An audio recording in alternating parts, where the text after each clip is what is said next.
Joe Rogan Podcast. Check it out. The Joe Rogan Experience. Train by day, Joe Rogan Podcast by night, all day.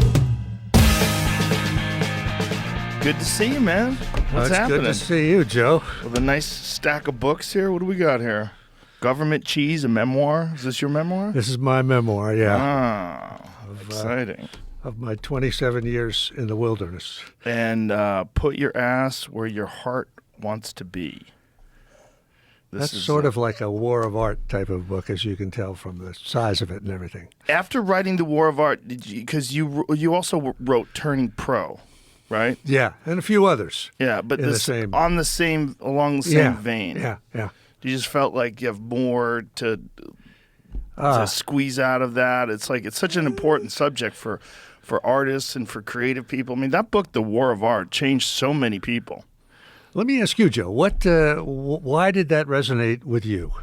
Well, there was some stuff that he talked about that it was almost like unspoken. And one of them is the concept of resistance. And that the fact that you treated the muse as if it was a real living entity. Which I think it is. Yeah, she is. She is. Whatever it is, that thing where if you show up and you put in the work, creativity just sort of gives birth. It sort of erupts. It comes out. It manifests. There's something to it, and just I kind of always had this like inkling that was a thing, or this thought that was a thing, but until I read your book, it's like you made it real. You just you laid it out and here's the problem, this is what's going on, and this is what you got to do. You just got to show up every day and put in the work and be a damn professional. And so many people that I gave that book to, I used to have a stack of them in my old studio, and I would just hand them to people. Like, dude, just read this, trust me. And it wasn't a hard read, it wasn't a giant book, but it was so valuable because it just I guarantee you, there's so many people, there were so many days where people sat in front of their computer or a notepad where they wouldn't have because of that book. It got people to where they needed to go. Whether they stayed there, whether they kept up that's not your... Did you yourself, let me ask you, as a comic, did you experience resistance to getting, say, up on front of people or in the writing of the material? Or... Yeah, you kind of... Was that an area where you could relate to it? Yes. All the above. You could, you experience resistance in I want to take a day off. I don't feel like going up today. I know a lot of comics are really good comics, and they're always canceling, there's work and then there's spots, okay? So the spots are important because the spots are what get you better, tighten your material, and how you create new material. They now, keep are you spots sharp. When you actually perform? Is that what a spot is? Okay. So this is what I mean. A spot is, say, if you're going to go to the Comedy Store, and on regular night in the Comedy Store, there might be 15 comedians, and each one of them is doing 15 minutes. So it's a long-running show. It starts from 8 p.m. It goes on all night. When you're doing that, that's a spot. It doesn't pay very well. I think it pays $50. So you just go down there, and it's really, there's a lot of camaraderie. We're all hanging around with each other and joking around in the parking lot and in the hallway. And you're really just trying to stay sharp and work on new material. And the Comedy Store has 3 rooms. There's the belly room that seats about 70 to 90 people. There's the main room that seats about 400 plus people, and then there's the original room that seats about 170. And you do shows in each room. People do spots. Sometimes people do 3 spots a night. So those don't pay well, but those are the ones people cancel. So a lot of comedians, they're like, oh, I don't feel like going up. And they'll call in the store, I'm canceling. I'm going to cancel. I'm not feeling well. I'll cancel. And it's really just resistance. It's this thing that keeps you from showing up. But the resistance for writing is way stronger. That's really strong. That's the work that you're talking about. The spot and then the work. Yeah, well, no. The work spots are short sets that you do in town. Work is when you're on the road. So the work is, say if you do a weekend at a comedy club. Now that pays well. That's where the majority of comedians make their living, is doing weekends on the road, or maybe even weekdays on the road. So then you're doing a show. And the idea is that you've crafted all this material on your own, in writing, and then in front of the crowd, doing spots, and and doing it around town. And then when you go on the road, then you have a show to put on. And that's work. What's interesting to me, here's my question. When do you actually sit down and write the thing? For me, it's 2 times. It's either late at night when everyone's asleep in my house, or lately it's been in the morning. Lately, I've been doing it first thing in the morning. And I don't know, sometimes I have my best ideas first thing in the morning for some reason. And I can't quite imagine, what is it like? Do you have like a theme that you think is funny that you're going to work on? No, I just sit in front of the computer and write about subjects. I just have like essays. See, I used to try to just write jokes, but it seemed too limiting creatively. Like the format is so limited that I was missing out on some ideas. And so then I started writing blog posts. And one of the things that I realized when I write blog, which is essentially essays, is that I could extract good ideas from those essays, and those would become my bits. Mm-hmm. And so now that's how I write. When I write, I just sit down and I just I'm doing this idea about riots lately, riots and protests. Uh-huh. And so I just start writing about riots and protests, and I'm just writing. And then I'm writing about what kind of people go, and what motivates someone to put a buffalo hat on and try to break into the Capitol. Uh-huh. And as I'm writing, then I'll go, that's a chunk, uh-huh. and I'll take that, and I'll pull uh-huh. it out, and I'll copy and paste it in another folder uh-huh. or another file. And then I'll go on stage and try to give those life. And so then I take those and I try to figure out the best way to present them. And oftentimes, you think you have it right, but then you go in front of the crowd and they don't think it's funny. Or they think the setup is funny, but the punchline sucks. It's weird. Uh-huh. Or they think, the way they laugh makes you think there's another layer to this, and you come up with more stuff on the fly. Uh-huh. So you really create in front of them as well as by yourself. You need them. You can't create comedy in a vacuum. You really need an audience. What's the feeling like when you're on stage? Are you scared? Is it fun? It's fun. It's fun. And maybe it'd be scary if I hadn't done it a lot. It was definitely scary when I first started doing it, but now it's fun. It's just fun. They're all paying to see you. It's fun. Uh-huh. It's a good time. Uh-huh. As long as you've done the work. That's, as long as you're prepared. It shouldn't be scary. It should be really a good time. You're there to make them laugh. But it's, but I've been doing it 33 years, 34 years. It's a long ass time. I mean, I know that my accountant always tells me that his comedians they all write off their psychotherapy bills. In other words, he's saying to me that these are the ones that it's not easy being a comic. Yeah. I mean, is that... I don't know, man. No? It's not You easy. seem like you enjoy it and it's fun. Yeah. It's different. I mean, what does that mean? It's not easy being a soldier. Okay? It's not easy being an EMT. It's not easy being a police officer. It's not easy being a school teacher in an inner city school. It's not easy being a heart surgeon. Comedy's not that fucking hard. There's this old expression, I don't know who the fuck said this, but I've repeated it ad nauseum. The hardest thing that's ever happened to you is the hardest thing that's ever happened to you. Or the worst thing that's ever happened to you is the worst thing that's ever happened to you. And that worst thing could be you're a little kid and your toy breaks. Uh-huh. Or it could be your family got killed in a war. It really depends. And so what level of resilience you have is entirely dependent upon what your life experiences are and what you've come to expect. And there's a lot of people that are comedians that really seem to think that what they're doing is so goddamn difficult. And it's not the easiest thing in the world, but Jesus Christ, what a great life. You're telling jokes. You're making people laugh. It should be wonderful and celebrated.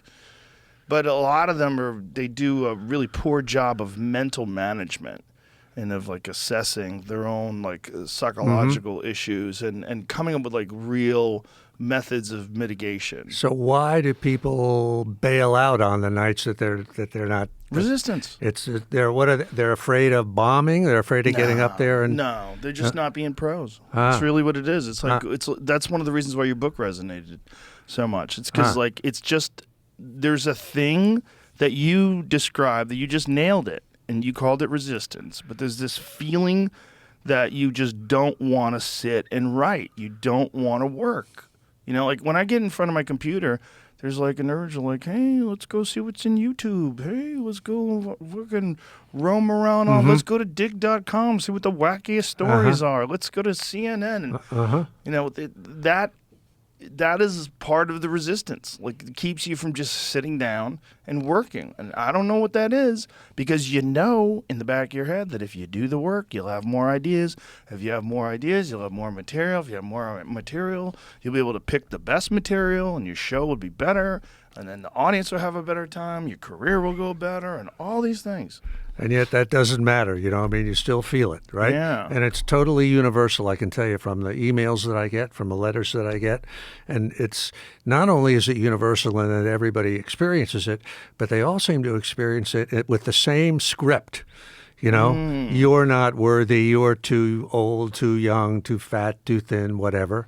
Or let's do something else. Let's distract ourselves with something else. So everybody gets the same thing. I mean, I always say that it's a force of nature. You know, it's not personal. It's not specific to you, even though that voice in your head sounds like it is specific to you. It's saying Joe, and then it's hitting you right in the points that are your sore points, you know? Yeah. But it's really not personal. Everybody seems to experience the same thing. And what do you think it is? When did you write The War of Art? 2002. And in that time, after writing that, I'm sure it's obviously been a very successful book. So you've had time to think about this. Like, what do you think is going on? Like, why is that a force of nature? What is it? I'll give this is my lengthy explanation, but I'll give you my theory. Please. If we think of the human, so everybody's got to bear with me. This takes a minute or two. If you think of the human psyche, we got the ego, which is like a little black dot in the middle of a greater thing that we would call the self, like the Jungian self with a capital S. And the self contains the collective unconscious, all the aspects of the unconscious, right? The hero's journey, the archetypes of the unconscious, all of the sort of intuitive stuff, right? When you, I would imagine, come up with great comedy material or any kind of material, it's coming from that self, coming from that deeper place, right? And even when Jung or Joseph Campbell describe the self, I have a little diagram in The War of Art where adjacent to this larger self, they'd have like 3 arrows, and the arrows are coming from what they call the divine ground, which I take to mean whatever greater force is out there, you know, that will come to you.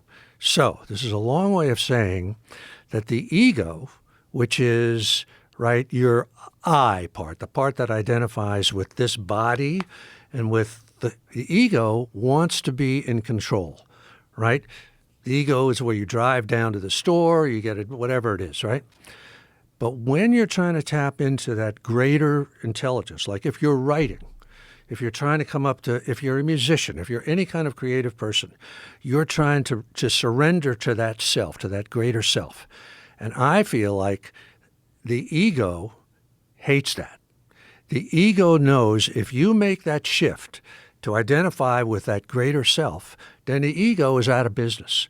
So I think, this is my theory, that the ego produces resistance to try to stop you from connecting and trusting and believing, because it is a leap of faith, right, to get to that other level, wherever it is. So the ego says to you, who do you think you are to try to tap into that thing? Who do you think you are to come up with this idea? It's been done a million times better than you'll ever do it. You don't have the chops to do this. You're going to fall on your ass, et cetera, et cetera, et cetera. Or let me distract you. Why don't we chase some women? Why don't we get drunk? Why don't we hang out with our buddies? Whatever it is. But so I think that what the ego wants is to maintain its control, right? And if you make that shift into that greater self, that's when you really are starting to tap into great stuff. That's where the great stuff comes from. Yeah. Right? And that puts the ego out of a job. At least this is my theory, Joe. So I think that the ego produces it. I mean, it's interesting, sort of, animals don't experience resistance. I'm sure they don't, right? Right, but they also Because don't really experience creativity. True. But they're in that greater world, I think, naturally, you know? Right. They're free. They're in that God energy, you know. An eagle or somebody that's flying, you know, you watch like the tiniest little wings or feathers even, you know, control it. They're not thinking about anything, right? When they're hunting or whatever it is. So anyway, that's my theory on what resistance is. Now, Seth Godin, you know who he is. He's a believer that it's the Who is Seth Godin? I do not know. Seth Godin is a kind of a marketing guru, one of the earliest guys on the internet from way back when it first began, and is a great teacher of marketing and stuff like that, and also a wonderful guy there he is, in the sense that he is highly ethical dude. Like when he talks about businesses, startups, and all the things that he's kind of helping people with, ethics is a huge part of it. So I really respect the guy. And he's a great deep thinker, too. Now, he thinks it's what he calls the lizard brain, the amygdala, which I'm not even sure what that is. I guess it's the reptile brain at the back of your head, that's what's producing something. It wants producing resistance. But anyway, I respect his thinking on that, but I think it's what I just explained to you. What you're saying makes a lot of sense. And the ego, whatever that thing is, that it's so interesting how it's not able to see that it would actually benefit the ego if you didn't have resistance. Yes. Which is really weird. Yeah, it's weird, isn't it? Yeah, because if the ego was wise and had like foresight, it could see the future. Go, oh, if we just give in and relax and relinquish control, then we're going to come up with better stuff, and our life's going to be better. Be able to buy a nicer house. Yeah. You know, maybe be able to go on trips. Your work will do well. Everything will be good. It's a deep subject because also if you think about the ego's view of what life is, you know, I'm going to go into some deep stuff for you to mind this stuff, right? Clarify, just the feel ego free. has a whole view. The ego believes that this material world is all there is, right? Yeah. The ego believes in death. The ego believes that when this body dies, we die, right? The ego believes that this flesh can be hurt, you know, can be maimed, can be broken, et cetera, et cetera. So the ego naturally lives in fear. I think that the predominant emotion of the ego, if we're living in the ego, which is 99% of people do, our predominant emotion is fear, right? And fear, even though we might not know it, fear of death, which is kind of why people want to achieve, I think, right? Let me make a name for myself, blah, blah, blah. Why people want to have children will live on, why they have insurance, why they try to succeed and have a big house and this and that and the other thing, right? That's all sort of coming out of a mindset of fear. Whereas this giant self, in my opinion, the bigger self that is connected to the thing, its predominant emotion is love, if you ask me. Now, the ego, another thing the ego believes is that I am separate from you, right? We are all separate individuals, right? I could hurt you and it won't hurt me. That's what the ego thinks, right? That's why so much of the evil that happens in the world comes out of that, right? We can torture these sons of bitches and it won't happen to us, right? Nothing bad will happen to us. But the self believes exactly the opposite. Once you get into that deep level, right, that we are not separate from one another, that you and I are bound together in some kind of way, along with all of humanity and all of the animal life and all of the planet, all of the oceans and all of that.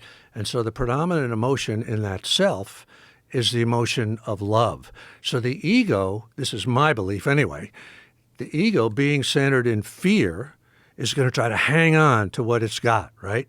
If the ego thinks that it's living our life, it's calling the shots, it's going to hang on to that, out of fear, and won't. That's why I think it's so strong. Resistance is so strong.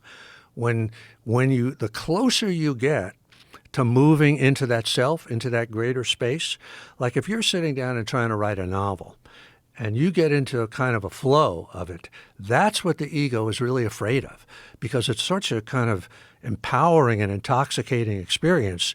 The ego says to itself, shit, if this guy stays over here very long, he's never going to go back to, to where I call the shots. So I think that's why it makes itself, it puts such an intense shot at you to stop you from getting there. So this greater self, what do you think that is? If the greater self is all about love, and the greater self is what recognizes the connection between all of us, what is the greater self? Okay, it's a great question. I know that you're a guy that's into psychedelics to a certain extent, right? I mean, now my only experience with psychedelics is back in the 60s, So I haven't done any of the stuff that people are doing now. You want some? No, thank you. Okay. I'm too old for that. You're not too old. But one of the things that you have resistance. That's resistance to psychedelics. Maybe so. But one of the things that from LSD or from mescaline or anything like that, right, is you suddenly see a whole other world that was not there before, right? Even though you're looking at that wall, all of a sudden that wall becomes so beautiful, right, that you can't even say anything except wow, right? So that's, I believe, I was thinking in those moments, this must be the way Jesus sees the world, or the Dalai Lama sees the world, or God sees the world. And when I come back to my regular self and I see this kind of normal shrunk down world, that's not the real world, right? There's another world that's greater. And so that's sort of my feeling about it, Joe, that when you enter that, there is a greater world. We're living in that greater world right now. We just can't see it, we just see what's in front of us. And I think another aspect of it, to me, you would know a lot more about this than I do, being more in the present of this, is that if you're living in that kind of psychedelic world, you really can't drive a car. You really can't operate heavy equipment. You really can't handle the stuff you have to handle. You can't do your taxes, right? So in order to kind of live, you do have to sort of shrink that world down, right? To push all the beauty aside and all the amazing shit aside. Yeah. But that doesn't stop the fact that stuff is there, right? I always wonder, what was it like before we were born, and what's it going to be like after we die? Are we going to live in that world? Are we going to enter that world again? And what is that? What will that be like? Do you think that this narrowed down world that you're talking about when the psychedelics wear off, do you think that's an artifact of the cold, hard reality of being an animal living amongst predators and other violent human beings on Earth, where in order to survive, in order to raise your children and protect your village and provide food to each other, you kind of have to have this very simplistic, just as you said, narrowed down, this different, where you can't just wax euphorically about the concept of the universe and life and love. And, I do believe that. Yeah. Yes, and I think that's why, again, like what I was saying about the ego being dominated by the emotion of fear, right? And also our parents, right, and our society, our school, everything, for our own good, as we're kids growing up, tells us all that, right? It kind of indoctrinates us into that world for our own good, right? It wants to protect us, On your way walking to school, somebody's going to beat you up, blah, blah, blah. Right. So, yeah, I do think that's the case. It's kind of a strange world, isn't it, that God created for us? I mean, on the one hand, there's this beautiful other dimensional reality out there, but then there's this hardcore world of predators, in order to, like what did you just have on Instagram today? An alligator taking off the leg off a deer. I mean, that's that. Did I? You don't even know if what was there, but it's there. We just saw it a few minutes ago. But I had it on Instagram? Yeah, I think so. Oh, Diana had it showed it to me. No. Oh, yeah. There was a crocodile that took a pig and snapped it in half. Oh, is that what it was? Like that. Yeah, I didn't see it. Terrifying video. But yeah, that's the world, right, that God gave us, sure. right? Yeah, So, predators and prey and monsters. Yeah. So here you are, Joe. I mean, you're a fighter, right? You're a UFC, MMA. That's in that world of predator versus prey. But you're also a comic, and you're also a podcaster, where you're reaching out into this other world. The greater world of who knows what it is. Yeah, so you're trying. It's one of the things I admire about you, about what you do on the show, that you really go into every direction possible, and you're talking to every kind of people, every kind of person that's got any kind of a theory about anything, which I think is great because we all need everything that we can possibly bring in here. Well, I think I certainly do. I certainly need as many different points of reference and different perspectives as possible, but I'm just very lucky that I'm genuinely curious and that I have a platform to bring in people like yourself or other people and have conversations with them. And it's been very enlightening for me to encounter all of these different perspectives and to interact with all these different people that think about the world in a different way. And it makes me, reconsider my own ideas or reformulate or, just sort of reevaluate.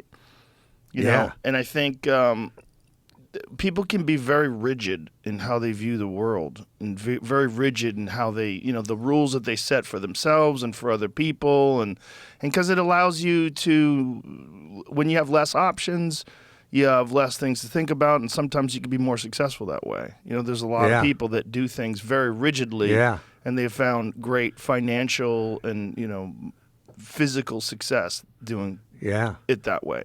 I mean, think about various religions that have such, you can only eat this. Yes. You must wear that. Yes. And on Wednesday you do this. Mm-hmm. And it really helps you because you don't have to make any decisions. Yeah. I'm sure it's a happier life in a way. But what is it, Yeah, there's something to it. Me and my friends, Tom and Ari and Bert, we do this thing every year called Sober October. And generally we come up with, when we do Sober October, we come up with some sort of a challenge. And one year was we had to do 15 yoga sessions in the 31 days of October and, 90-minute yoga sessions. And then the next time we had to do a fitness contest where we counted up the amount of energy. Each one of us, we were using an app and we were trying to compete in the winter, whatever. So we did that, and then other years we've done different things. And then this year we decided what we're going to do is we're going to work out 7 days a week. Every day you have to burn 500 calories. So we've kind of decided that a competition is too fucked up because I'm kind of crazy and I get over competitive. Mm-hmm. It's not fun. Not fun for my family, not fun for me because I go crazy. So it's way better to not be competitive and just we all are held accountable to this one thing. So this one thing was you had to do 100 push-ups every day and you had to burn 500 calories in a workout. And so everyone did it. We sent each other screenshots of our apps and we all talked about it. And one of the things we all came out of at the end of it was like knowing that you had to do this thing was so different than just going, I probably should work out today. Maybe I won't. Maybe I'll fuck off. Like today, for instance, I was up late last night. I got home from the comedy show. I did a little mushrooms, and then I did a little writing, and I didn't go to bed until like 2:30, 3 o'clock. And so I woke up at 10. I was like, God, I should work out, but I don't fucking feel like working out. I go, let me just get in the sauna and do the cold plunge, which is my minimum amount of things that I do every day. But then after I did that, I was like, you should have worked out, man. But I didn't, right? So I didn't. But if it was the Sober October month, I would have had to. Because I had those nights during Sober October where I was up late and I only got like 6 hours sleep, but I still got that workout in because I had to do it. When you have a thing that you must do every day, that's how you get productive. And what we found, all of us found, is there's this alleviation of anxiety that comes from doing these workouts every day. That was like, we were all talking, I was like, if this was a pill that I could take, I'd take that pill all day. If it had no side effects. In fact, this pill makes you healthier, but instead of a pill, it's an hour to an hour and a half of arduous physical work. Like very difficult physical work. You're pouring sweat, and when it's over, you're exhausted but healthier. And then the anxiety level is like nil. Like nothing bothers you. You feel so good. You've taken your tension like your body's a wet rag and just wrung out all the tension. Just dripped it out. And the fact that you have to do it every day, it kind of eliminates this whole resistance thing because you can't entertain it. And because we're all accountable and we're all texting each other and, we're in a group text, it was great. It's great. So why not do it 12 months of the year? I don't know if it's sustainable, but what I am doing is 5 days a week. So 5 days a week I do it now. So instead of 7 days a week, I do it 5 days a week. Which is because I travel, do stuff. It's more sustainable, but it seems very effective. So today I bitched out. So now I know that I only have 6 more days. Well, I worked out yesterday, but there's only a certain amount of days in the week, right? So now I've got 3 more days that I must get in. No ifs, ands, or buts. Those have to be done because I did Monday and Tuesday, and then I fucked off today. So I've got other days, but it's not the same.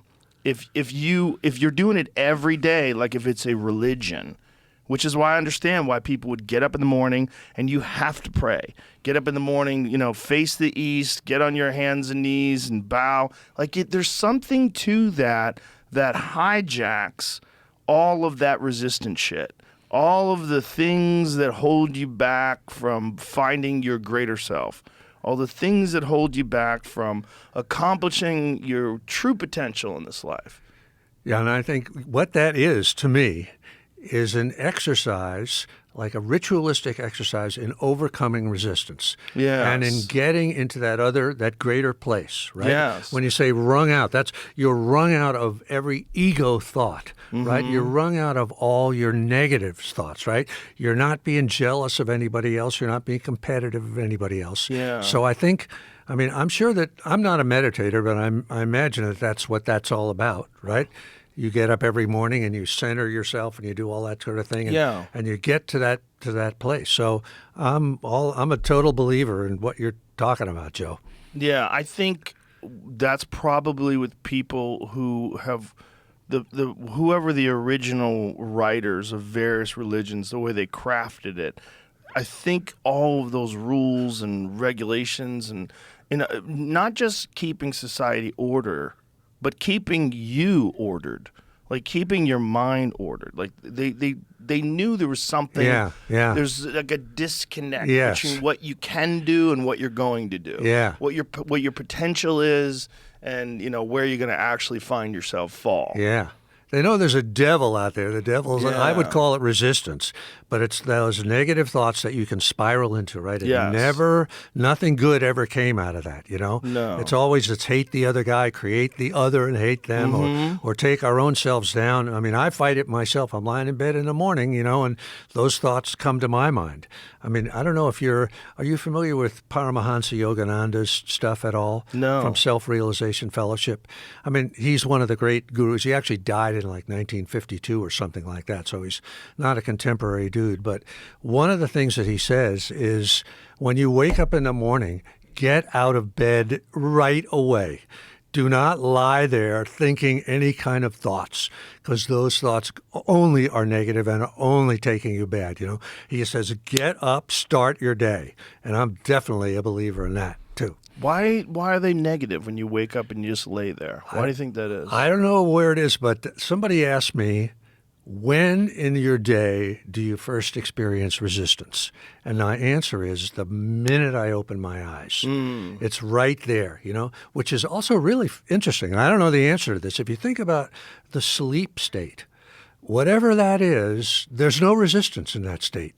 You know, I don't know why. Right. Maybe we're in that greater world, you know, that unconscious.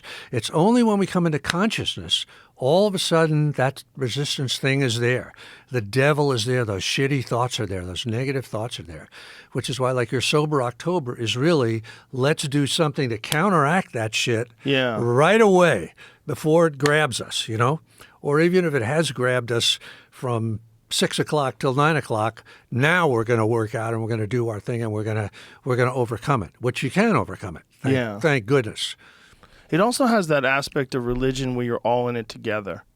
Yeah, you know, there's that's a true. thing because it's ritualistic. You can also do it alone, you know? Yeah. Oh, you definitely could do it alone, but we had real camaraderie in the fact that I we were bet you all did. doing it together. Yeah. And It's like the military in a way, right? Yeah, and we're accountable to each other too. Yeah. So we knew that we were accountable to each Yeah. other. Yeah. Wouldn't you think that just for the sake of survival, like from an evolutionary perspective, when you wake up in the morning, that would be the last thing you would want to do is like lay there, just stay put. Like you would think that evolution would favor thoughts that like immediately launch you into action. Yeah, you would think so, that you would be wary and ready to Yeah. get. On the other hand, if you're in the cave and you're under a nice, you know, bearskin thing, you know, and your old lady is there beside you, Yeah. maybe you don't want to get up and get into that cold world. Well, I get that you wouldn't want to, but I would think that, you know, fortune favors the brave. Yeah. Or fortune favors the one who's most active. I would imagine in the tribal world, they had somebody standing watch 24 hours a day, you know, and even if you or I might be asleep, there would be some young kid that was at the mouth of the cave, you know, keeping his eyes open. Yeah, before And they if he figured didn't- outdoors, they probably had to do that. Yeah. Yeah. But it still seems like it doesn't. I mean, maybe it's just the puzzle that you have to solve in order to tap into the full potential of the mind, because the mind has so many different functions and there's so many different things that it's doing. And then we're also living in this world that's entirely unnatural. It's like entirely of our creation. The world of society and civilization and cities and cars and buses, and we're not living in a world that we're engineered for. We're engineered for the world of the wild. And so for us to exist in this other world, there's this battle between these sort of deep-seated human instincts that are designed to help us survive versus what we know we can do creatively as a modern human in terms of accomplishing great works of literature and creating comedy and creating music and all the different things that humans can do in this modern era, especially when you record things, when you write things down, and then you can spread it to millions of people like your books.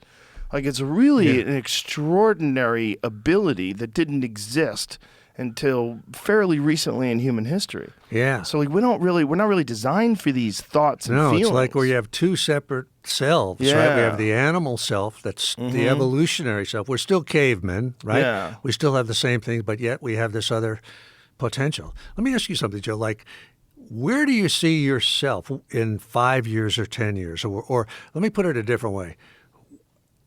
It's clear to me that you are exploring something, and you're trying to project your mind into another greater realm. What exactly? How do you see this odyssey that you're on right now? What are you aiming for? What are you hoping to achieve 5 years, 10 years from now? Who do you hope to be? I don't. Ah, I don't think like that. you don't. No, I just do things that I like to do. Ah, I'm very simple. No, legitimately, I don't have goals like that. I try to do better at everything that I do. Like, I would like to be better at archery. I would like to be better at playing pool. I'd like to be better at stand-up comedy. I'd like to be better at being a podcast host. I'd like to be better at doing UFC commentary.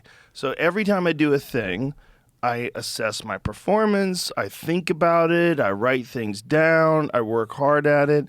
And I do the same with being a father. I do the same with being a husband. I do the same with being a friend. I do the same with being an employer. I think you may be overly modest here now, because I know that you're just from the people that you bring on the show, you're exposing yourself to all kinds of different points of view, right? And I'm also exposing the world to them. That's part of my goal too. When someone's interesting, like you say, you have a great curiosity. You're not doing that because you're not interested in it. Right. You're interested in it. I'm definitely right? interested. Yes. And you're also exploring kind of inner worlds, your own inner world. Yes. With the help of chemicals or whatever it is. So it's more than just getting better at something, isn't it? Yes, but I'm genuinely not trying. I don't have a goal. I genuinely don't have a goal, is what I mean. My goal is to just get better at all the things I'm doing and to understand life, to just do, which is probably impossible, but I'm trying to understand it better than I do. And I definitely understand it better now than I did 5 years ago, 10 years ago, 15 years ago, 20 years ago. Like, I feel like every year I get better at it. And I think as long as you don't define yourself. Like, some people say, well, I'm, 46 years old. This is about as smart as I'm ever going to get. This is me if I'm, still smoking cigarettes and drinking every night. This is me. Like, I don't buy into that. I feel like you're a living human being. If you're alive, you can get better at everything you do. You get better at being a person. I think there's an art to being a person. And I think that the more things you encounter, the more disciplines you take on, the more you focus on whatever craft it is that you're obsessed with, that you find creatively satisfying, the more you do that, the better you get at all the things you do. That's what I think. Okay. So I feel like if I had like this goal, like if I had a goal ever, it was the beginning of my comedy career was like, I want to be a professional.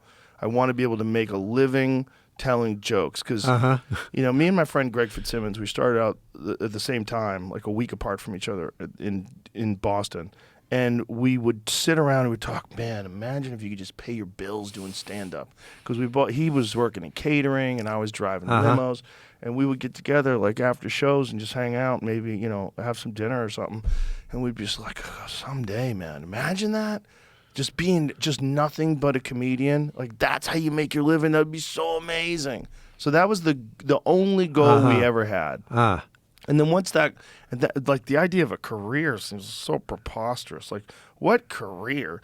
Like, what does that mean? Like, it didn't. So, but then once we started making a living, and then we started doing better, and then things started happening, and Greg went on to win Emmys for writing, and like, he's got comedy specials, he tours all over the world. Like, it did eventually become a thing where you are a professional, and then you have these sort of goals inside that profession. Like, I'd like to do a new comedy special within the next 12 months. I think my material's ready.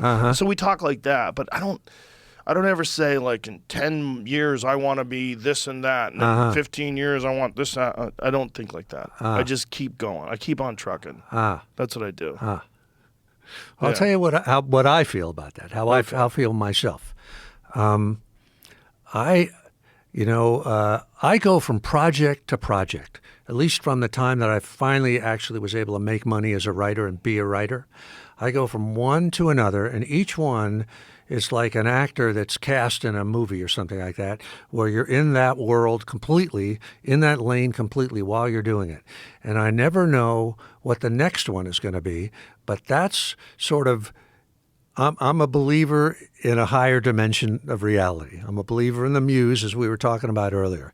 And so I don't have a goal in the future either. I don't say to myself, 5 years from now I want to be this, 10 years I want to be that, because you never know what trolley is coming down the track, what the next kind of assignment for me from the muse is going to be.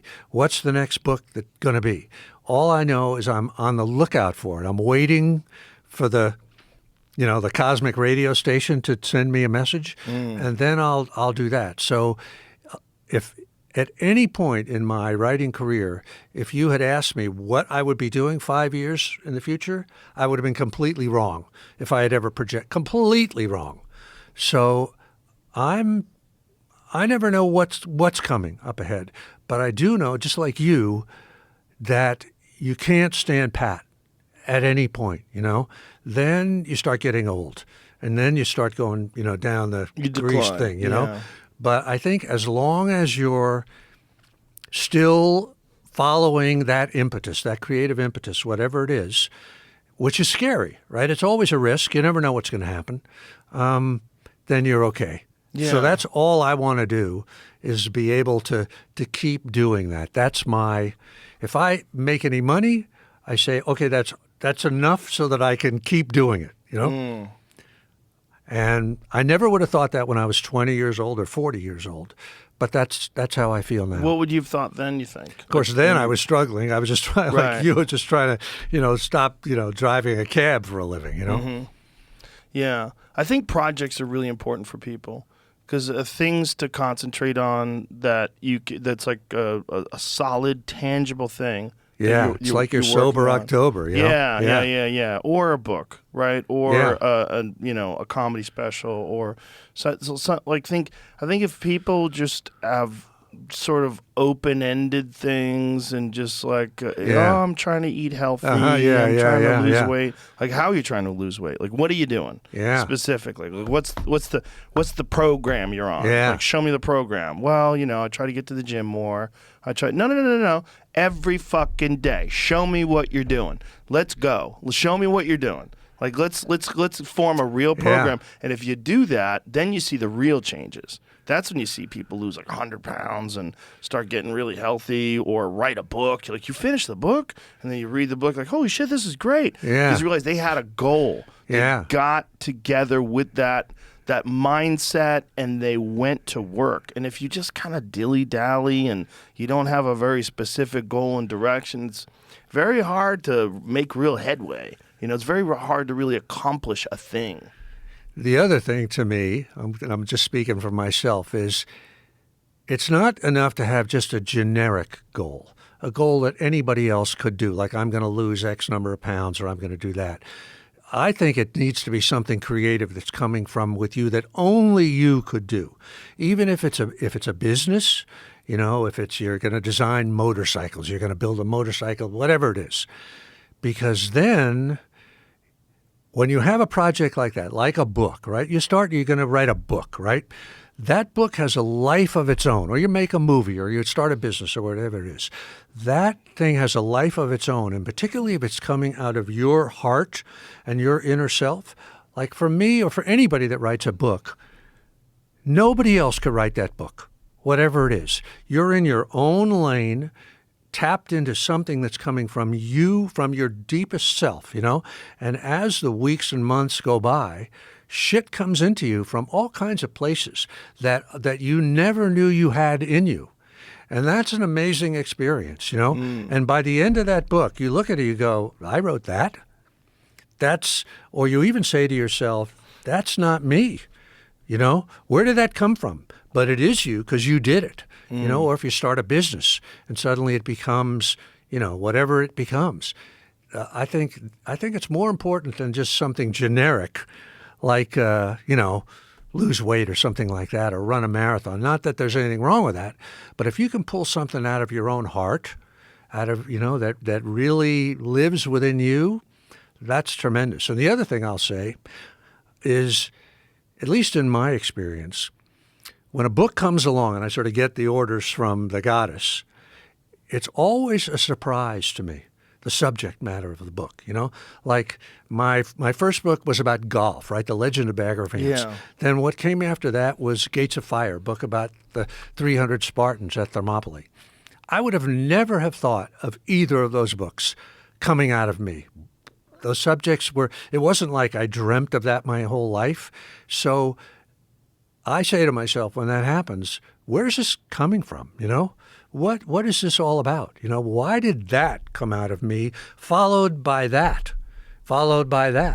And I still don't know what it means, but it's fascinating, You look back at a thing like Bruce Springsteen's albums.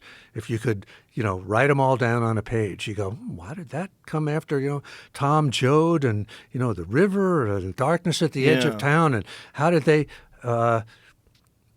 It's a mystery to me. I don't know, but projects are great things, Yes.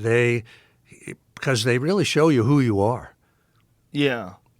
And they give you something to concentrate your creative energy on. Absolutely. They do ground something, you completely. Yeah. And and even just physical fitness projects, you wouldn't think that that'd be a creative endeavor, but there's something about forcing yourself to acknowledge that that there's a thing in your life that you have to address, that it sort of frees up the mind in some sort of a strange way. And the concept of the muse, I think, also frees up the mind in a strange way. And I love the way you think about it, because I don't want to disrespect it by saying you treat it like it's a god, but because you do think it's a god, you think it's like a goddess. Like I'm not. Like, I do. Right. So I'm not saying you're silly. No. But it seems like I'm saying you're silly. Like, of course. No, I it's don't not feel that at all. But it does, to like a rational person, or especially to someone who's an atheist or who doesn't believe in spirits, or they would say, well, why do you think about it that way? Just take accountability, just show up and go to work. But there is a real benefit in thinking of it as a muse. And whether or not it's real or not, if you think about it like it's a muse, if you show up at the same time every day and put in the work, it will reward you as if it's a god. It will. It really will. It will. Which Do you is know who wild. Dr. Joe Dispenza is? I've heard Does of that guy. Ring Yeah. a bell? Now, he talks about this in a whole other vocabulary. He talks about the quantum world, whatever that is, which is what I would call the muse. It's that greater self, right? So he looks at it from a whole other perspective. He said he wants to get out of the ego, leave that behind, and it's psychedelic in a way too. He talks about getting into that world where you are no one and no place and no thing, and the senses are gone, and all that's left is vibration and awareness. So that's his way of talking about that. For me, I'm sort of anthropomorphic. I like to imagine something with a human face. A goddess with that little Greek hairstyle and the That's little what you thing, think of? Yeah, definitely. So, but as long as you have a thing that you're concentrating on, that you sort of give up your control of the moment too, and that you respect enough that you're going to show up every day and put in the work and address this thing. Like, you actually have a prayer to the goddess. I do, yeah. Yeah. What is the prayer? Can you tell us what it is? What do you Yeah, say? sure. It's actually a mentor of mine, a guy named Paul Rink, gave me this, printed this out, typed this out. It's the prayer from Homer's Odyssey, the opening invocation of the muse. As Homer himself was sitting, if you look at the first 12 lines of the Odyssey, that's his kind of prayer to the muse. And do you want me to say it Sure. out loud? Sure. Okay. And I say this every morning out loud. Paul taught me this. It goes like this. O divine poesy, goddess, daughter of Zeus, sustain for me this song. I'm getting goosebumps as I'm saying this. Of the various-minded man who, after he had plundered the innermost citadel of hallowed Troy, was made to stray grievously about the coasts of men, the sport of their customs, good and bad, while his heart, through all the seafaring, ached with an agony to redeem himself and bring his company safe home. And it kind of continues through that, for his fellows he strove in vain. I'll just skip to the end. Make this tale live for us in all its many bearings, O Muse. So, and what's interesting about that, Joe, there's a lot of things interesting about that, but that sort of paradigm of a story of Odysseus, the various-minded man, if you look at almost any novel, any movie, any legend, anyone, that fits, And I've found that any novel that I've been working on, I don't know how many I've done, 10 or 11 or something like that, I say that prayer, and I'm amazed that the story I'm working on fits exactly. There's always somebody that's kind of been cast out into exile and is lost and is trying to get home, whatever home means, and is struggling. And so Homer, I'm sure he did believe in the muse. That was whatever it was, 3,200 years ago, something like that. those gods and goddesses were Yeah. real. You know, for whatever this is worth, the Spartans, the ancient Spartans, we know they were as hardcore as they could possibly be. When their army would march out on a campaign and they got to the frontier of Lacedaemon, the name of their region of Greece, they would take the omens. And if the omens were unfavorable, the whole army would turn around and go home. So they took it pretty seriously. And you know, I do too. That seems a little ridiculous. That's just superstitious. I mean, it's like, but that's the dance. It's like, how much control are you going to give to this idea? Are you going to give it when it benefits you, or are you going to give it to the point where you run the risk of becoming paranoid? True. And then you probably can they should have sabotage. marched out on certain. Perhaps. But all I'm saying is they took it really seriously. Yeah. Well, So- perhaps they were aware of something that we weren't. Like that maybe there is something to these signs, and at the very least, maybe there's something to the signs. Whereas if they erode your confidence in the mission and you ignore those signs, then when things go sideways, you won't have conviction in your task. Mm-hmm. But if you do have signs that indicate you're on the correct path, that the gods are with you, then you will have confidence in your conviction. Yeah. But wouldn't it be interesting, Joe, if it really was true? I mean, if there really were forces that we can't see that shamans or people like that can see. Yeah. And, I mean, I'm not saying that's true, but it would be, who says that this technological, scientific way that we have of looking at the world is the right way? I mean, over all the course of history, the Egyptians, but the pyramids, we still can't figure out how they did it, right? Right. All that, you had the guests on your show that said that, right, that civilization, there was a civilization that was destroyed. Graham Hancock. Yeah. What if that was true? And Yeah. those civilizations were tapped into. Who knows? Well, it seems very likely that it was true.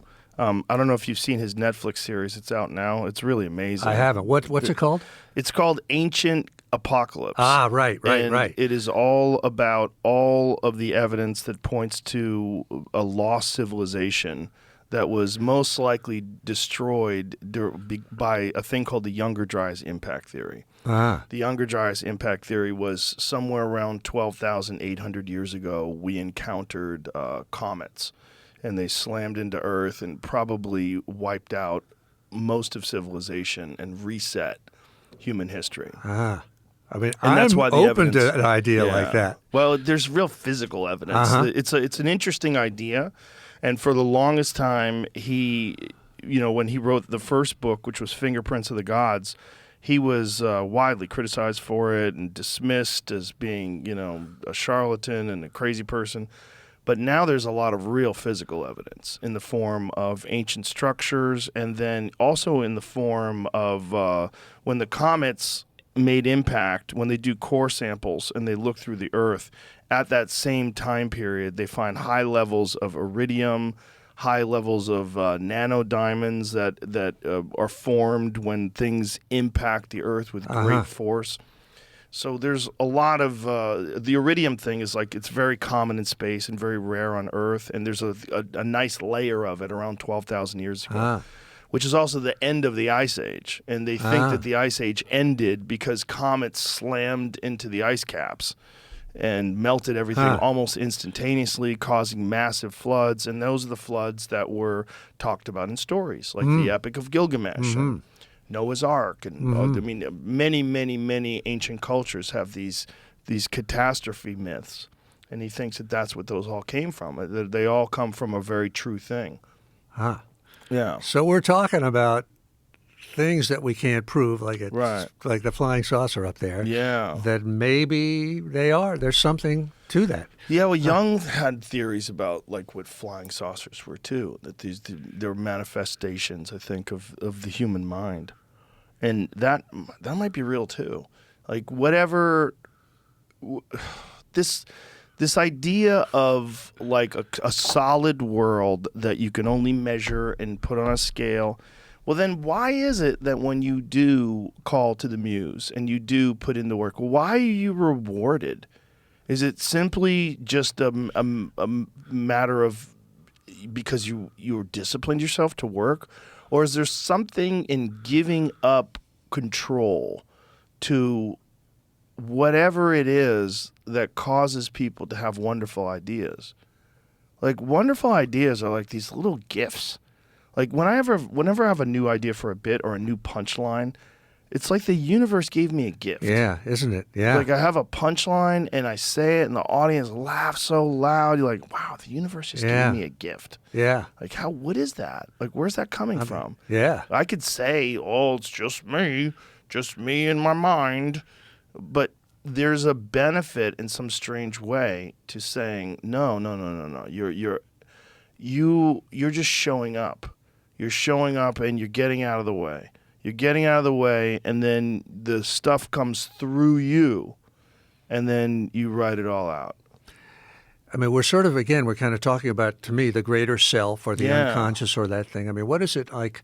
I know sometimes if let's say I've been working all day on something, and I go and I take a walk at the end of the day, and my mind is emptying as I'm going along, and suddenly it'll come into my mind, there's a typo on page 178. And I'll go, what? And of course it's right? As soon as I go back, I look at it, it's there. So some mind, some level of consciousness is operating, right? So below our level of consciousness. Yeah. So maybe it's just as simple as tapping into that. But going back, I think there's more to that, though. I would say, going back to what you were just saying a couple of minutes ago, Joe, that there's sort of two halves of it. The one half is sort of the airy-fairy half that talks about something coming from somewhere we don't know. But the other half is a discipline half. Yeah. The other half is, it's the right brain, left brain, right? Where we've kind of made that instrument, our body, our mind, ready to accept that. Yeah. To tune into the cosmic radio station and whatever's coming in, to remember it, to take it seriously, to put it down and then to work with it, So it's to me, it's like a symphony exists on another dimension of reality, but it takes Beethoven here, who knows how to do it, knows how to bring it in, knows how to open himself to it, but also has the chops, has the musical chops, and the intellectual chops to put it together into a form that you and I can listen to. Yeah. So to me, it's kind of right brain and left. It's two things. Well, there's a thought too, right? And this thought is, why have people throughout time, why have they gravitated towards these ideas of deities? Is it just because we don't know? We see lightning in the sky and we assume it's gods, but there's more to it than that, right? There's a moral structure that these things give us. There's a thing that we get out of them that doesn't exist in the animal world. The world of that crocodile snapping that pig in half. Yeah. The world doesn't that they don't have any of that. Yeah. They just kill or be killed. It's tooth, fang, and claw the whole way. But we elevate. We are somehow or another, even though we are nature and we are animals and we are creatures of life and of the universe, we somehow or another have a sense that there's more. I think it's an emerging sense. And I think this emerging sense is evolving, just like our ability to see things and hear things and our ability to speak. All these things are helping us understand that there's maybe more to life and that we are somehow or another connected. And one of the beautiful things about your work that I think you'll probably agree with is that there's a great satisfaction in the fact that your work has helped people. Your work has helped me. Like me reading The War of Art has absolutely motivated me and helped me understand things. And because of that, you, by your work and by thinking and by getting out of your own way and summoning the muse, you've created this thing that is then everybody else's experience too. And it helps us all rise up. There's something to that. I think there is. I mean, not forgetting about myself, I do think that there is some force. If you think of all the music that's been written, right? Or all the books or all the podcasts or all the information that's been brought out. There's got to be a payoff for that somewhere, right? Because it's all a gift. Yeah. I mean, people are all trying to give something to somebody.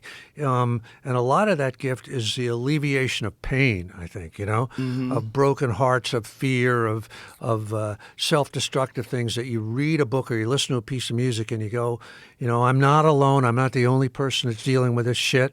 So-and-so actually, there's meaning to it. It isn't just meaningless. And I hope you're right that we are evolving the human race. On the other hand, I would wonder if when we go back to primitive people, if they had somehow a deeper understanding or a more direct understanding Probably. of God or whatever. Who knows what, Jesus in the wilderness, in the desert, what. There's probably something to this deeper understanding because they were less burdened down by dogma. And, if you really only had the culture of the people that you were surrounded by, that's all you had. Maybe you had less things to consider about, I think we're very much burdened by media and the outside world. I mean, think about all the fear-mongering that goes on in the news because if it bleeds, it leads. Whatever's scary is the thing that gets the headline. So you're constantly taking in all this data that's scaring the shit out of you. Like Bill Hicks used to have a great – do you know who Bill Hicks was? No. Great stand-up comedian who died young and was one of the most influential stand-up comedians maybe ever. So much so that there was a green room at the Punchline in Georgia, in Atlanta, and when you'd work there in the green room before you go on stage, someone had written on the walls, "Quit trying to be Hicks," because so many comedians were so blown away by him that they kind of imitated him. It was really common, but he had this bit about CNN. That you'd watch CNN and it was war, death, famine, disease, and he'd go outside and birds are chirping. You're like, where is this shit? He's like, Ted Turner's making all this shit up. In your life, this didn't exist, and that you really need to be concerned with the things that you actually encounter. But now we're not. Now we're encountering these enormous problems like global war or the temperature, the climate's changing, and it's human beings, and we have to change how we extract energy and information. And what are we doing? Like totally. And why is there so much crime? And why is there so much poverty? And why is education so fucked? And why do these terrible people want to run the planet? And why are they extracting money? And why are they they're almost dead? They're 80 years old and they're still concentrated on the same goddamn thing that people were concentrated on when they were cave people, just acquiring resources and dominating the other cultures. And we're overrun by so much extraneous data.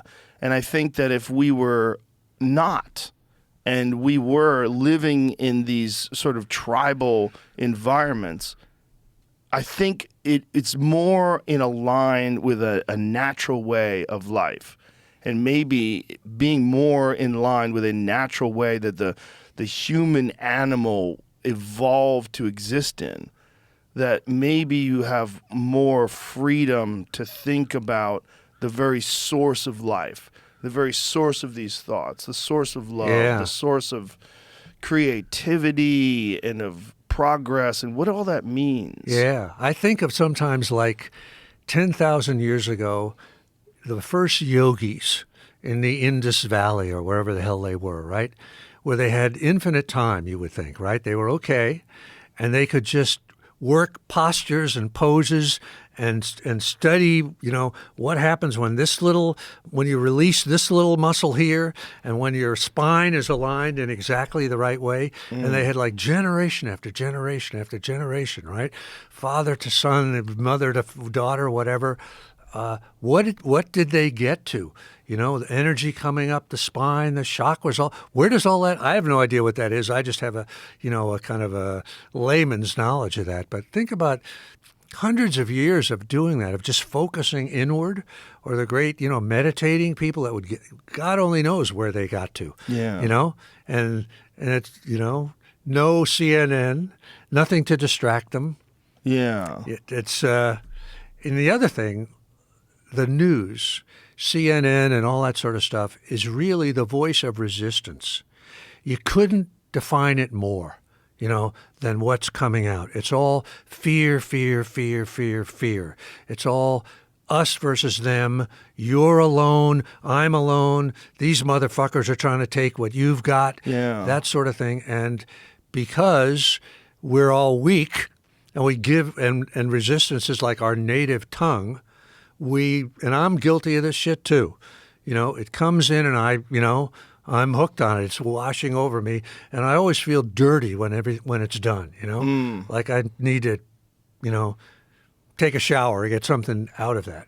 The 24-hour news cycle is another horrible thing. Yeah. It used to be just Walter Cronkite for a half hour in the evening. But we were uninformed then. That's the argument against that. Is that we do live in a complex and ever-connected world, and you should be informed of all of the things that are dangerous. I don't know about that. I mean, what are we being informed of? It's a very limited stuff, It's like, a missile landed in Poland, or there was an explosion in Poland yesterday. And you could tell, I'm sure in the newsrooms and the executives, they were ecstatic when they heard that, right? This will scare the fuck out of everybody, right? It's, Do you think they think like that? Absolutely, because like you say, if it bleeds, it leads, right? Right, but do you think they think like that, or do they think it's imperative that we get this information out? Because this is... They may have brainwashed themselves to believe that, as a self-justification, but they know... it's gold to them. Right. Right. Another mass shooting. That's another thing that gets me. Or why does that dominate the news for days, right? Right. And it's always the same stuff. Or even in, I live in L.A., freeway chases, right? The guy stole a car, the helicopter's following him as he goes through, all the communities, and the cops are after him. Yeah. And everything else that's on the air is blown off the air completely while we watch that. I don't know. It's just resistance, if you ask me. Well, it certainly is a thing that could get away from you, and you could just get completely absorbed with all the negative aspects of the world and not concentrate on your own life. Not concentrate on the things that you actually can control. But the thing is, should you be a civic-minded person who's concerned about the world and the stewards of the land and all that good stuff? How much? Right. How much? That's the balance, right? To the dominance of whatever it is. But isn't that maybe what's emerging? This understanding of the world as a whole. Maybe it's a part of a thing where we're not quite good at it yet, but maybe we're getting an understanding. We're overwhelmed by it now. Yeah. But that we are all connected in this way, and there's also an awareness. If you buy, someone sent me a video yesterday. My friend David Lucas sent me a video yesterday of these kids working in a factory, and we kind of all know that in some countries kids work in factories, but when you see a video of these Chinese kids working in a factory, and you look at them how old's that kid? Is that kid 12? Yeah. Are they 11? Yeah. What's going on there? And you see them doing this hard labor, often 16, 18 hours a day in this factory. It's very disturbing, because then it makes you think oh my goodness, what products am I buying that are being made in this factory, and what am I contributing to? Yeah. And you can be overwhelmed with grief and with guilt.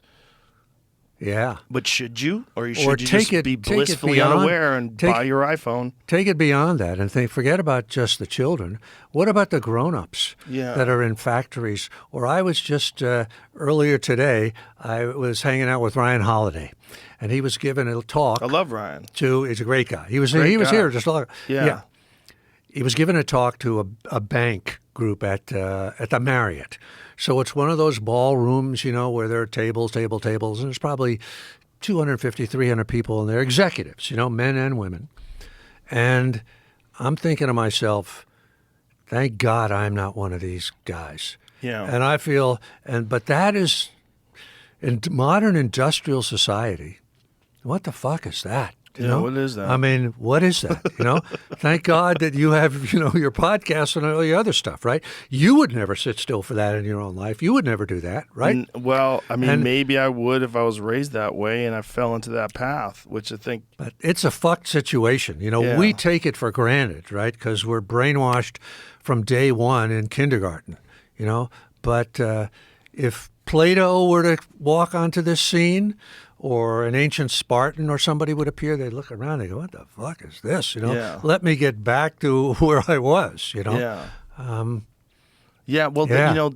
one of the things that when I was reading I got into a kick for about a year and a half where I read many books about Native American culture and what happened when the settlers made their way across the United States.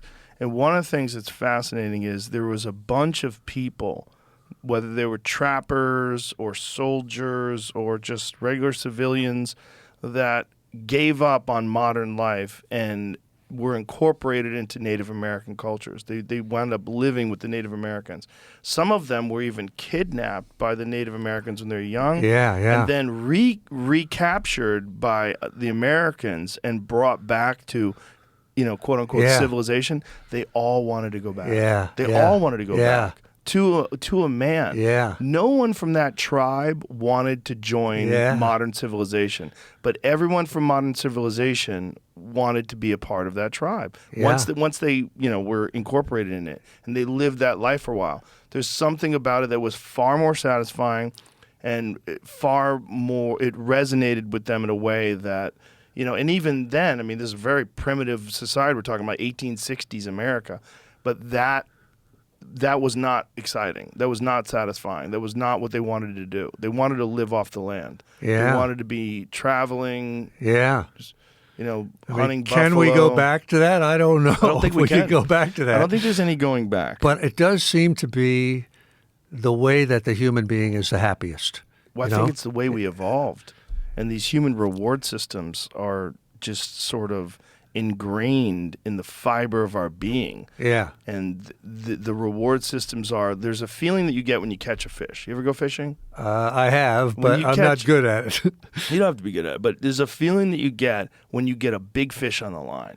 It's so exciting. Well, what is that feeling? That feeling is you're going to be able to feed your family. Yeah. So you're rewarded for being successful at that with not just food, but also with this rush of endorphins and these great feelings. And that's what people pursue when they go fishing. And it's so much so that there's like a perversion of it where people do catch and release fishing just to get a thrill. So there's tournaments, and these guys go out there and they cast a line, and they even have a live well on their boat where they take the fish and they put it in this aerated pool on their boat where the fish stay alive so they can weigh them and win the tournament, and then they release them back into the lake, which is kind of crazy, Yeah. right? But it's they've hijacked this feeling that you get that is a part of being a person, because that feeling was to reward you with being able to feed your family. Yeah. And within the tribe, Yes. where it's your uncle and your cousin and your daughter and your mom and everybody's together. Yeah. Everybody's together. Yeah. Like the movie Dances with Wolves. Exactly. You really got it. Really, they really hit that one, the nail on the head with that one. Yes. Yeah. That's a great example of that with that movie. But that the reality of that life is so much more satisfying than the life of being a banker. Like when you're a banker, I'm not a banker, but I would imagine your reward is you're always looking for new things to buy, right? So you're making enough money that one day you're going to get a yacht. One day you're going to get that Ferrari. One day you're going to get that jet. One day you're going to get that bigger house. You're going to get to a point where, hey, you make enough money, maybe you can buy an island. You're crazy? Like that's... Like, if you got an island, like Tyler Perry has an island, he's balling. That guy's got an island. You hear about people with an island, like, well, that's ultimate balling. Yeah. He's got a jet, got an island, got a boat, got a this, got a that. And you just, Tyler Perry's obviously creative. I'm not talking about him. But when talking about someone who's a person who's just acquiring numbers, just acquiring currency. And then what's your reward? What do you get out of that? Maybe you get to play golf on the weekend. And what do you do when you play golf? You're talking about your objects and your things and the things you're acquiring. And, have you seen the newest that? Oh, I'm trying to get one. I'm on the waiting list. And that's where their good feelings come from. That is the subversion. That's the hijacking of those positive feelings of accomplishment like you get when you're fishing. Like for them, it's accomplishing something even more difficult to get, like a yacht. And then it's just this trick, this biological trick that's forcing them to keep slaving away under fluorescent lights for 16 hours a day. I mean, I don't know if we're ever going to evolve to some way where we can kind of get back to something like that in some sort of form, not literally, but, sports in some way, when they're not perverted into these giant things like the NFL and everything like that, are at least a way of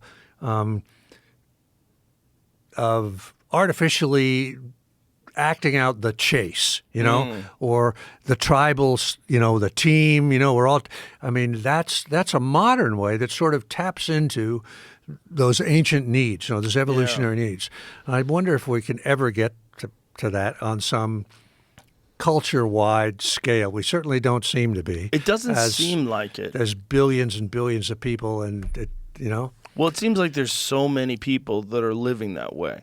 More people are living that way than not living that way.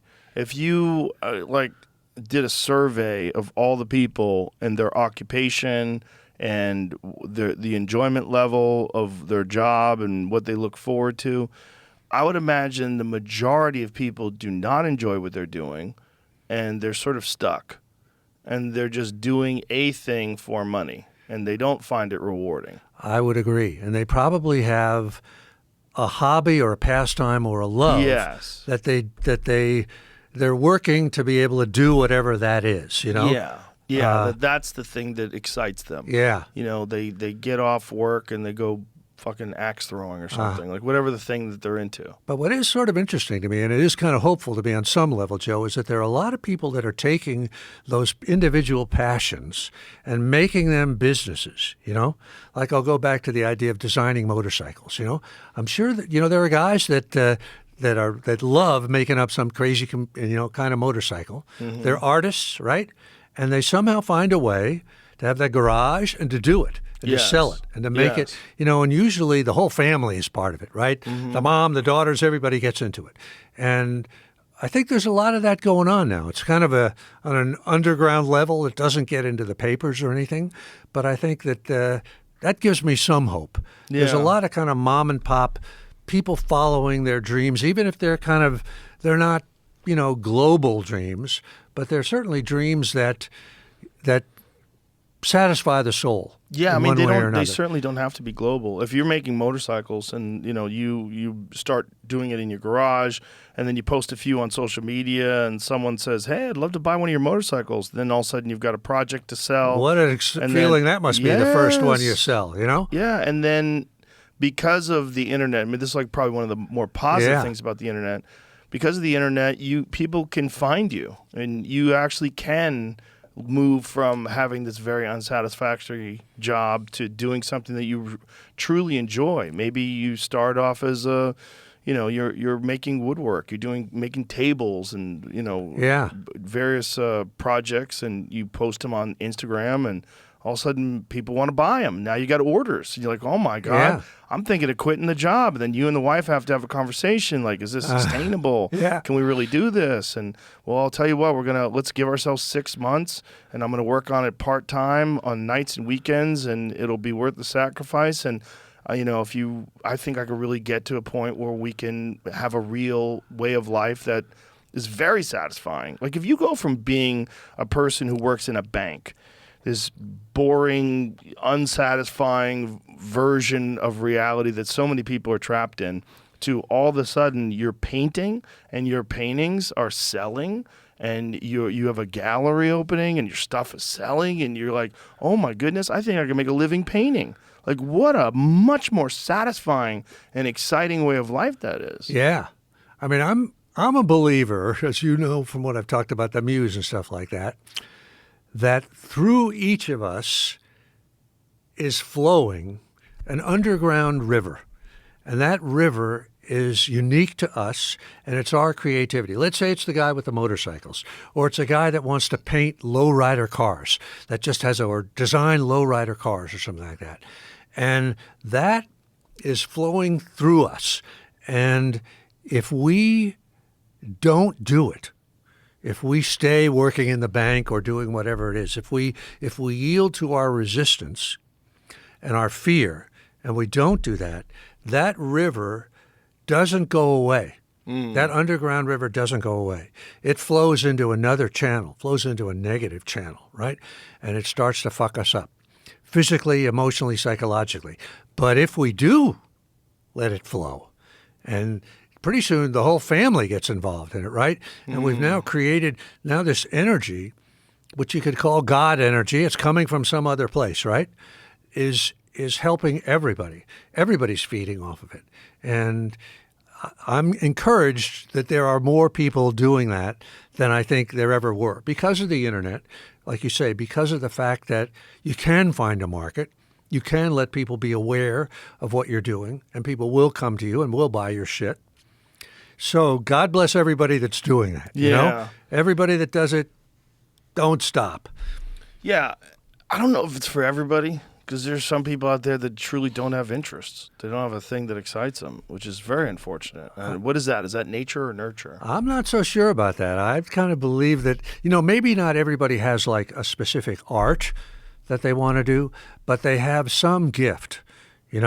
I'm thinking about a friend of mine, a woman who's been a really good friend of mine forever and has never really worked. She's always been married. She's never had a job, da, da, da, da, da, da.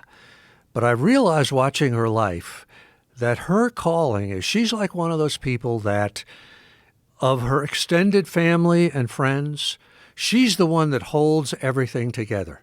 She's the one that when somebody gets pregnant over here, an unwanted pregnancy, they go to my friend. And she kind of pulls them together somehow. If there's a death in the family, if there's something like that, right? So that's her calling. Maybe she's not making movies or something like that, but that's her gift, and it's a real gift, And so I do believe that everybody's got something like that. Well, that was just probably a traditional role in communities. Yeah, it probably was. Yeah. They probably had a name for it, Yeah. Maybe she'd be the shamaness or something like that. Yeah, and it's very valuable. I mean, if you're a person that's in a troubled spot and there's a person who's really good at navigating troubled spots in the community, like that's a very valuable position. And for that person, who is that person, it's probably very satisfying to be able to help all those people. Yeah. And what's sort of a little sad about that for my friend is that she really doesn't get the credit that she deserves. She should get a lot of credit. They should have a dinner for her once a year, They should come to her house. And I know even she has saved me at least 3 times from bad shit, by just intervening, and just coming in and saying, don't worry, I'll take care of this. I'll take care of it. And she has. And I know she's done it for many, many others, Nice. Yeah, that's a thing. Yeah. And it doesn't have to be a thing that you get a paycheck for. Yeah. It doesn't have to be a thing where you get a little plaque on your desk. Yeah. And it's probably a tribal thing, right? In Dances with Wolves, there probably was, one of the women that was doing that thing, or a man, whatever. Yeah. Well, the title of my last tour was A Sacred Clown, because there's a role in the Lakota people called the Heyoka. And the Heyoka, the person's Rodman, job right? was to make fun of all the things that were there. Whether it was the biggest warrior or the chief or everything. They made fun of everything because the idea was that anything that could not be mocked was bullshit. And you had to figure out what was bullshit. That's great. It was important to know what was real and what was important and what was truly significant. And if you couldn't make fun of it, it was like, hey, don't make fun of that. Don't make fun of me. Like you knew that person was inflated by ego and there was a way of like letting out the hot air and, of all the windbags and sort of letting them know that they're kind of full of shit. That was a valuable role in the culture. Yeah. So now you have, comedians. Yeah. Stephen Colbert, somebody like that, right? That takes the piss out of somebody. That's great. Yeah. That's a role. It's definitely a role that's not not often acknowledged and rewarded and should be. Yeah. The role of a counselor, someone who can counsel you through things, the role of someone who can sort of coach you through life because they've gone through the same shit that you've gone through, and they have some valuable information they can share to make your journey quicker and easier. And maybe you can now impart that to young people that you see coming up that are struggling in a very similar way. What do you see for yourself, Joe, like on your podcast? Do you feel like you're performing a kind of a service like that? I think you are. Well, that's very nice of you. I think you absolutely are. I'm sure people benefit from it. I benefit from it. Don't be too modest. No, I'm not. But I don't think of it that way. I genuinely do. I think if I did, it would just get in the way. You might be inflated. Yeah, well, it would just get in the way. Like, there's no value for me, like pondering like what great things I've done. There's zero value in that. In fact, there's just nothing but pitfalls. But there's value in, and I have the same issue myself, but there's value in valuing what you are giving and what you are doing, and really just not inflating it, but seeing it for what it is, God bless you. You are doing a lot of good shit. Well, thank you. But I don't think that's something to concentrate on. With my mind and the way my ego and who I am as a human, how that works, there's no value in that. The value I'm is the same way. I mean, I know that I'm helping people, with my sort of war of art and stuff like that. But I also don't want to think about that, and I certainly don't want to be in that role. Yeah. But I must acknowledge, if I, say, okay, I'm doing a little something good here, so, okay. I think the reason, well, I know I'm not doing bad, which is nice. But I think the value is in... when I do my best is when I just think about the thing I'm doing and try to do it my best. That's it. To think about like, look how good you've done. Like, that shit is no good. No. That's no good. That's like reading. I tell comedians in particular, I say stop reading comments. Don't read comments, and don't even read positive comments, because positive comments you think are good, but they're not good, because now you're like captured by other people's praise and opinions of you and all that. Like, that's just wasted time. You're just getting in your own way. Like, you should know if you're doing good work, and you should know if, there's a little bit of feedback is good, a little bit of positive or negative. You get to, people didn't like that. Why didn't they like that? You know what? They were right. This is why they didn't like it. Yeah, it was kind of sloppy. Oh, maybe I should have taken more time with that, or maybe I should have thought that out better, or maybe I should have looked at it from other perspectives. And you can genuinely learn and grow from that, no doubt. But at a certain point in time, it's too much, and it gets in the way, the positive or the negative. And I've seen people crippled by negative critiques and negative comments, and all these people with their emotional poison just spraying it on everybody they come into contact with. And those are not necessarily the type of people. The type of people that do that are not the type of people that you would be happy to interact with. Those people that say hateful things to people online, they're genuinely like damaged and unhealthy people. That's the only way you're capable of saying horrible things to people you don't even know online. You have to be damaged. Like you were saying that we wanted to pretend that we're separate, and that when you do something evil to a person that has no effect on you. But that's not true. It most certainly has an effect. We are all connected. And when people are, leaving horrible comments on someone's YouTube video or horrible comments on Twitter, like, they are damaged people. They're deeply damaged people. And they're trying to, like, get you to feel the way they feel. They feel like shit.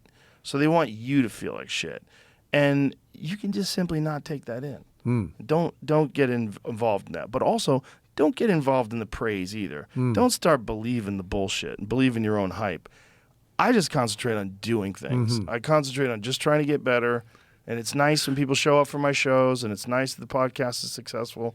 That's great. But I don't think about it at all. I just work. Now, I would say, just as a sidebar here about the people that write hateful things, that's their own resistance. That's where that's coming from. Yes. Like if they see a comic that's succeeding or anybody else, what's really happening is they have a dream, whether they could articulate it or not, and they're not enacting it in any way.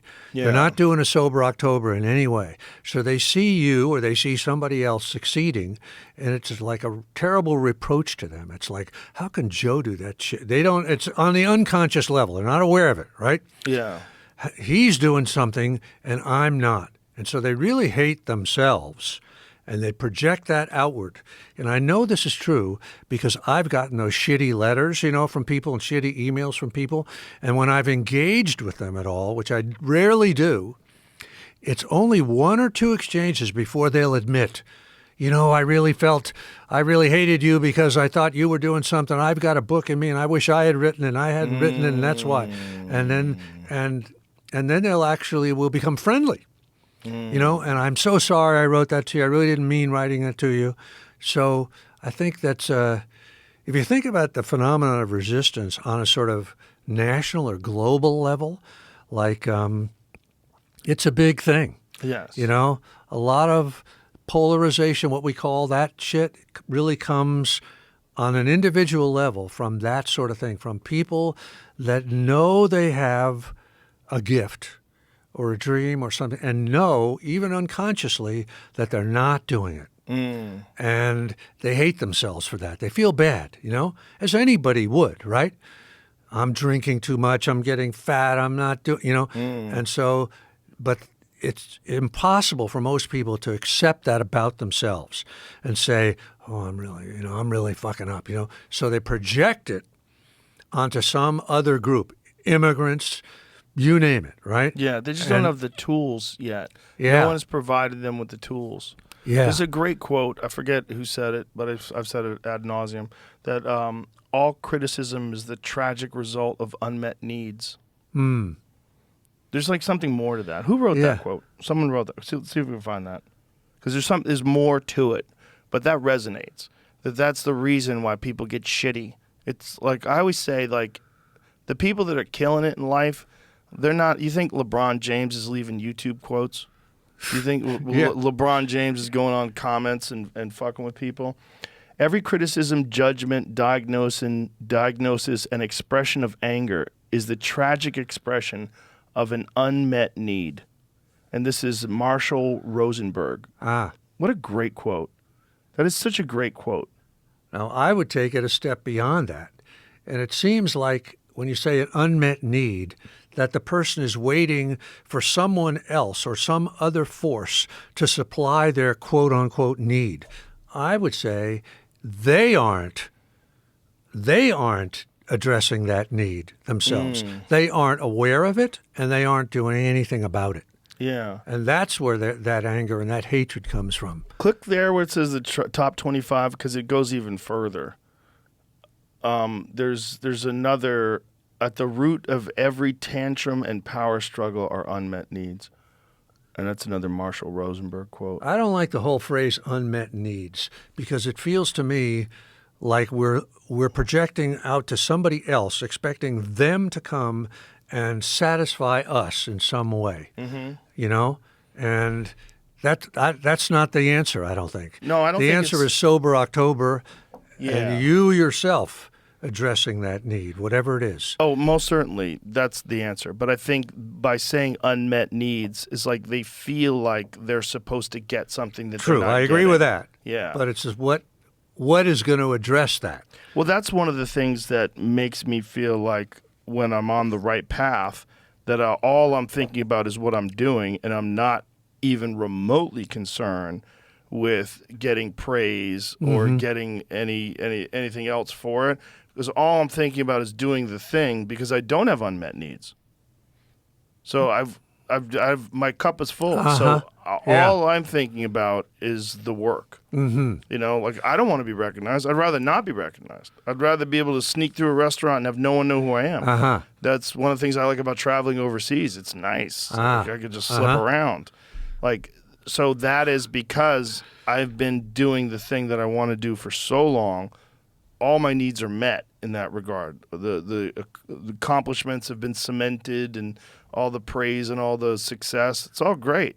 But now I don't think about it at all. Instead of like living in that world of constantly trying to get more and more and more praise and becoming megalomaniac, I go the other way. all I think about is just what I'm doing. Yeah, I'm the same way. Well, that's I'm definitely very a healthy believer way. from that. The work is its own reward, and when you're doing it right, whatever it is, making motorcycles, whatever it is, because it's tapped into that other level, you're getting a salary in some coin that the gods have minted, you know? Yes. And you don't need a salary from the regular world. Well, it's also from a resource management perspective, it's much more efficient to think that way. Because you'll Never thought about it that way. Huh? you'll get more things done, and you'll get out of your own way. And that's a big issue. The getting out of your own way is a big issue. You know? How would you define that, Joe? When you say, I know exactly what you mean, but can you articulate that? What does it mean when you're in your own way? Well, your ego and your perception of yourself and how you're viewed by the world is this like fluctuating thing, and you think about it too often and it gets in the way, and maybe it flavors your art in a way where you're actively trying to get more respect or trying to change other people's perceptions of you and alter it. You're getting in your own way, and it's transparent to other people. It makes your art poor. It makes your ego leaks over into whether it's your music or your writing, whatever it is you're making, and you get in your own way. Like, there's nothing sadder than someone who's brilliant at something. They're really good. Like, say if they're great at making automobiles, they make the best cars. But when you talk to them about it, they brag about it so much it grosses you out. You don't want to buy their car. Mm-hmm. Like, fuck that guy in his car. He's a genius, but I don't want to talk to him. He's annoying. Like that, you're getting in your own way. And let me ask you, Joe, were you at any stage of your life in your own way? Oh, yes. And yes, how did definitely. was there a moment when you got out of your own way? I am my worst critic. That's the best aspect about it. I don't hate myself, but I am 100% my worst critic. So I don't allow myself to bullshit myself. And so if I have like mediocre results or unfavorable results, I take long, hard looks at like what's causing that. And if you do that long enough, you'll get to the thing you're like, I'm gross. Like, I did this and that's gross. I said that, that's gross. Like, why did I say it like that? Like, what's wrong with me? I can't do that. Like, I have to really understand what that is and why it's coming up, and then figure out. And luckily for me, because I'm a physical fitness enthusiast and I'm so obsessed with that, I have like these anxiety alleviation methods that are tried and true. And in doing that and taxing the body in the way that I do, it allows me this great insight, because those moments of physical like exercise and martial arts training, they're so uncomfortable, so difficult, that it makes the other things seem much more trivial, and it makes them seem more, the stakes are lower. They seem more clear for what the actual issue is. And then I assess. I figure out what I'm doing wrong, and I try to do it better. And over time, I've realized there's certain patterns, and one of those patterns is you get in your own way. You rely on your own ego. You boost up your ego. You're looking to brag. You're looking to do this. You're looking to you get in your own way. Everybody knows when they're in their own way. So if I'm hearing you right, it's introspection in a way, right? Yes. You're looking at yourself, when you say gross, and saying, I'm in my own way, my ego's taken over here. Yeah. And so that sort of witness mentality is saying, I got to stop that, right? Yes. How can I stop that? How can I? Yes. So that's how you did it, huh? Yeah. Or do it. So there wasn't any like specific breakthrough moment or anything where you... Psychedelics help tremendously, for sure. Yeah. How? Because they dissolve the ego.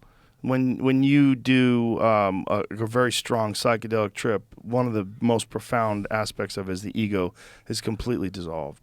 You're faced with such beauty and wisdom of undeniable power that whatever that thing is that you encounter in the psychedelic dimension is so humbling, and it dissolves your ego and brings you into it.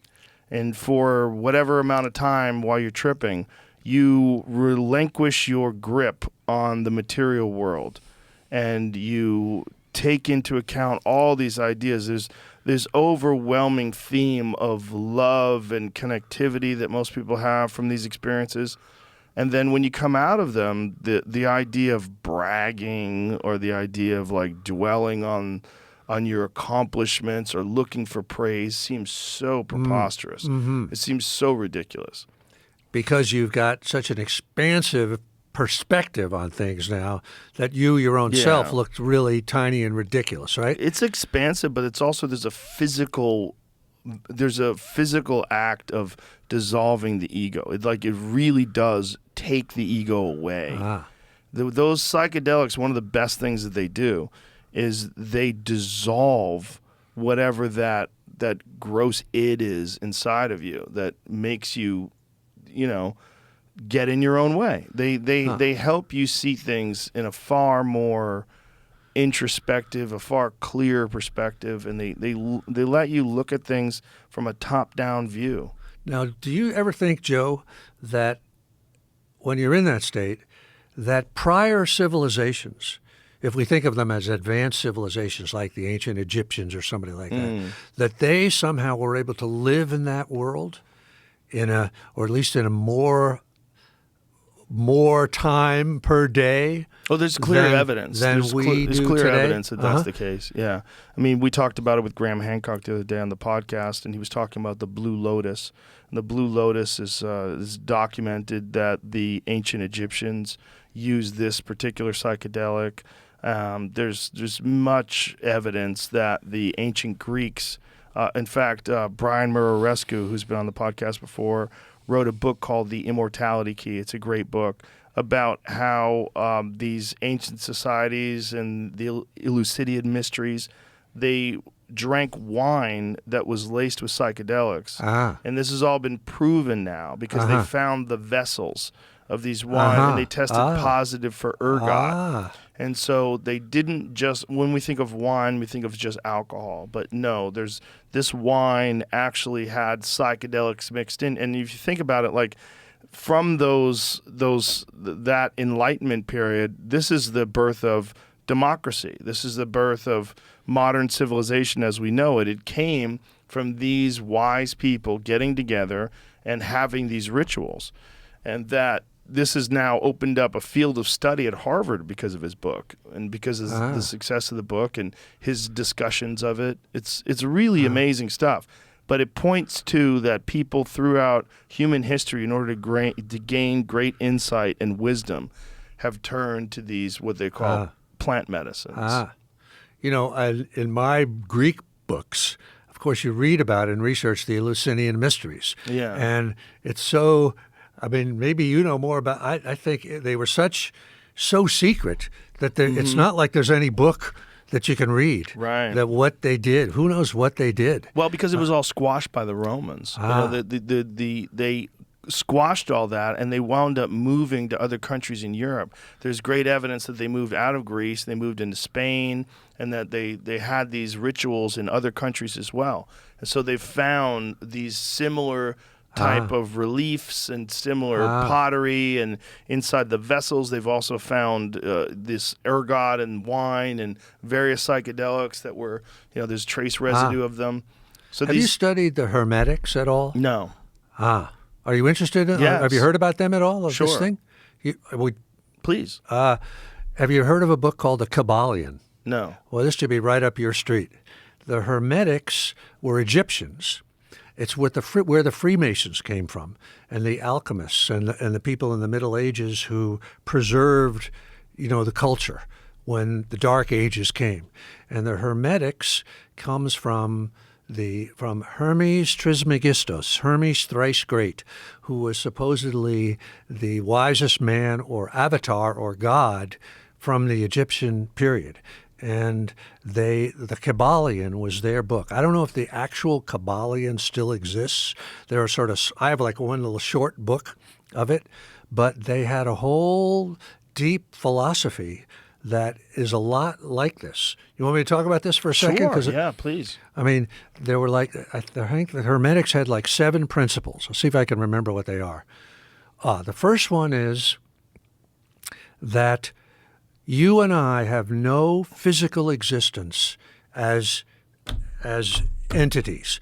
We exist entirely as thoughts in the mind of the All, or God. Sort of like the analogy they use is like in the mind of Dickens is Mr. Micawber and Pip and David Copperfield and all that.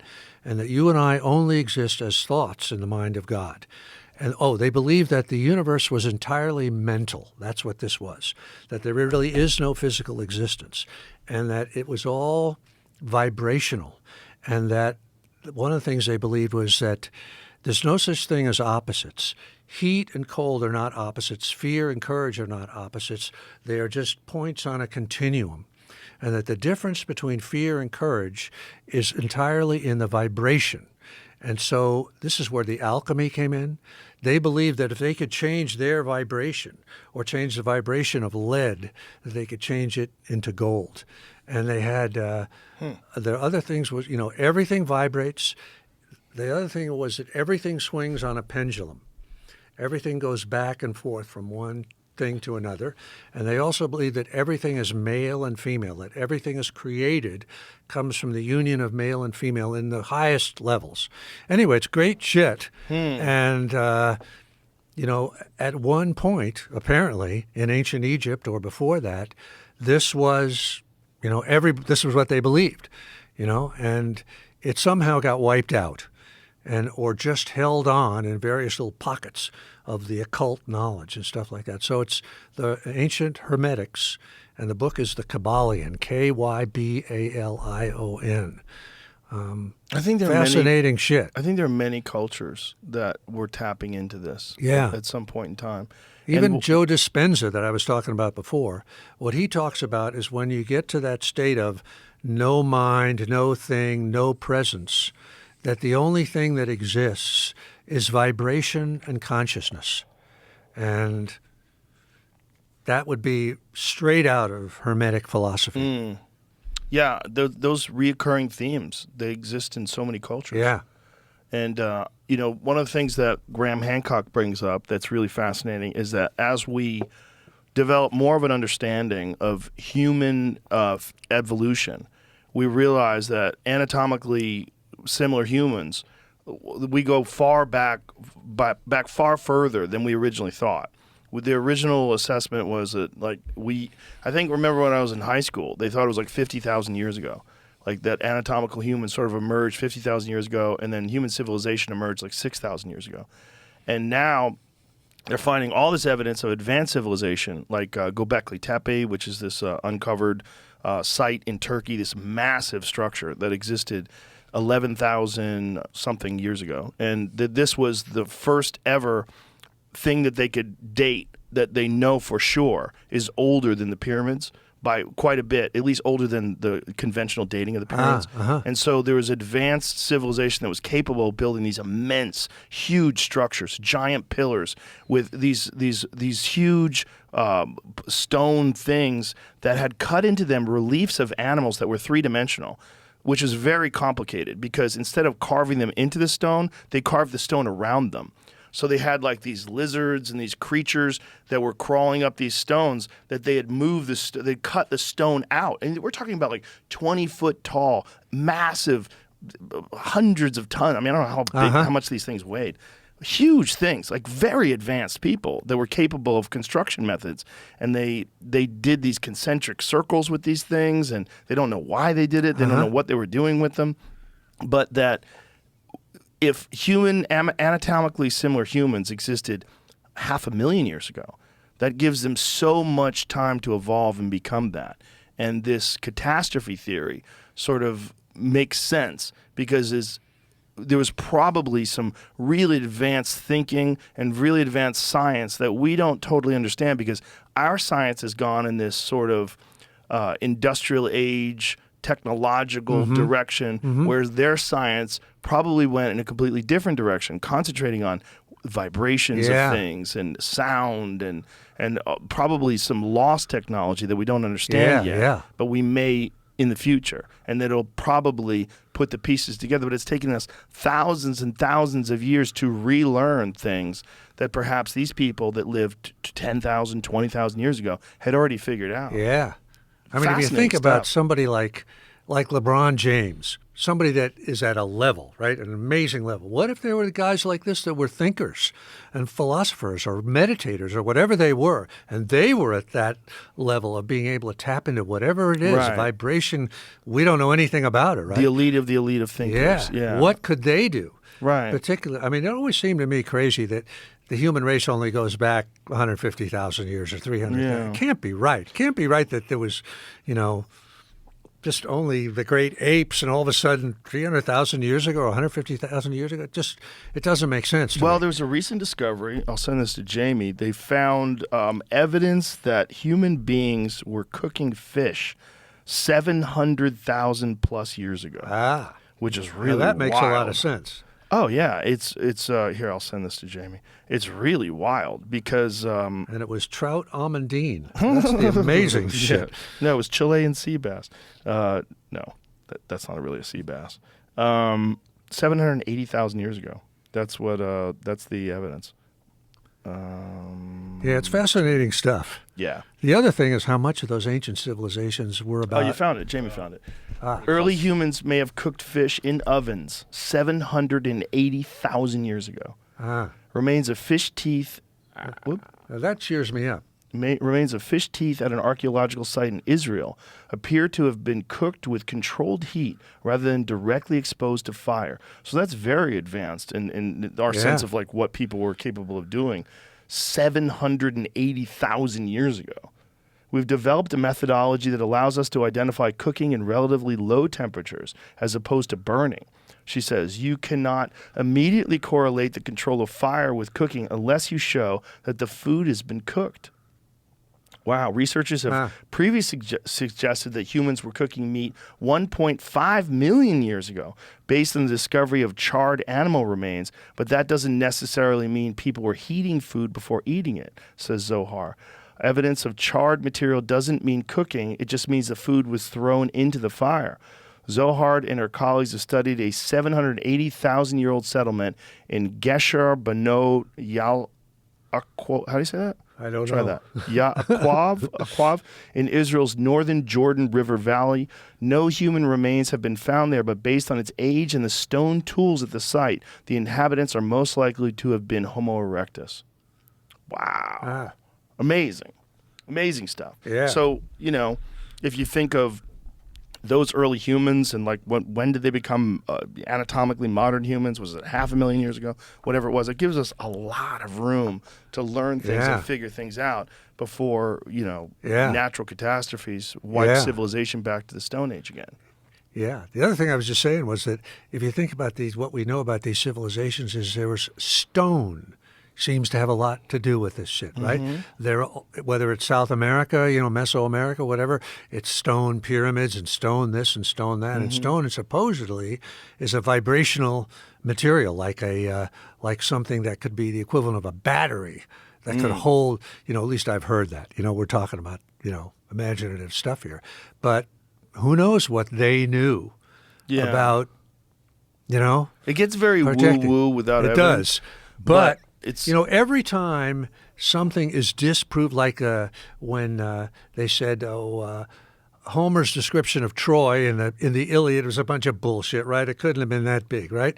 And then Schliemann digs up the remains of Troy, and it's exactly like Homer said, right? The gate is right here, the other gate is here. Sure. So every time we think, these previous generations couldn't have known that, and then we finally dig it up and go, they were way beyond what we thought. The discovery of Troy was very eye-opening because now you have to take into account, well, what about Atlantis? When he talked about Atlantis, was that real too? Was there really an advanced... We're getting out there, Joe. Yes, yeah. Why are we going to this place? I don't know. Yeah. It's great. Well, I mean, human beings are constantly innovating and constantly improving. And if there was a time in history where we had achieved some immense level of, through some method that we don't understand, of advanced civilization, and then it all got wiped out, and this is the new manifestation of human creativity and ingenuity and innovation. It's become this thing that we see now. But we think this is the only way. Oh, this is as good as people have ever been. Yeah. But we're just ignorant to the past. Yeah. Very possible. Yeah. Yeah. And interesting. Very, very, very interesting. Like that show that Graham Hancock has made, I believe it's the #2 show on Netflix now, which is giant. I mean, that's pretty crazy. That an educational show about an ancient catastrophe has become the #2 show on Netflix. And what makes you wonder, why do contemporary audiences respond to that so much, I think it resonates with us. I think it makes sense, Yeah, I mean, we hear it and we go, there's something to this, Yeah, well, or at least there could be. He describes us as a species with amnesia. Yeah. I think Sometimes it feels like that, doesn't it? You know? Yeah. I mean, I'm a believer in previous lives while we're getting far out here. So I sort of sometimes think that amnesia is from lives that we've lived, Maybe it's that too. Maybe it's history and from lives that we live. Maybe they're all combined in some sort of a strange and unknown way. Yeah. Now, when you say you're a believer in unknown lives, like what specifically do you mean? I mean, past lives rather. I just sort of feel like, if you look at, let's say you have 3 kids in your family, each one comes out of the womb as a fully formed personality. Wouldn't you agree with that? Yeah. It's not like you can mold them into whatever it is, right? Right. They already are something. And you also feel, and I feel this about myself, like they come into the world with their own issues, right? There's something, one of them may be angry. One of them may be very peaceful, But so where does that come from? It would just pop out of nowhere? Yeah. I love this shit just because it's stories. I love to make up stories, right? Mm-hmm. But like in my book, The Legend of Bagger Vance, it really was about previous lives, It was about, it went back to the continent of Mu and all that sort of stuff. And as I'm writing this, and it's coming out of me, I don't even know I believe it until I see it on the page. So it does, by the time I was through writing that, I sort of felt like, I believe in this. I think there's something to it. And I also believe, for whatever this is worth, that we don't go through previous lives just as solitary individuals. I believe that we might have like a group of 4 or 5 souls that are kind of migrating with us through these lives, and have this, like a constellation of souls that have we might have a mentor that's with us, through various lives. Again, I can't prove this in any way, but I sort of have that feeling, Where does that feeling come from? When you say you have that feeling, how does that feeling manifest itself in your mind? I find myself writing it, right? And I don't know where it's coming from. And as I'm writing it, I feel like that makes sense to me. This doesn't sound like bullshit to me. This sounds like, reality. And so again, I can't base it on anything other than I'm sort of inspired with it from somewhere. You're just saying it resonates. There's It something resonates about with me. It rings true to me. What do you think the soul is? Boy, that's a great question. It certainly exists, right? There is such a thing as a soul, even though we can't weigh it, right? We can't find it. We can't put it under a microscope.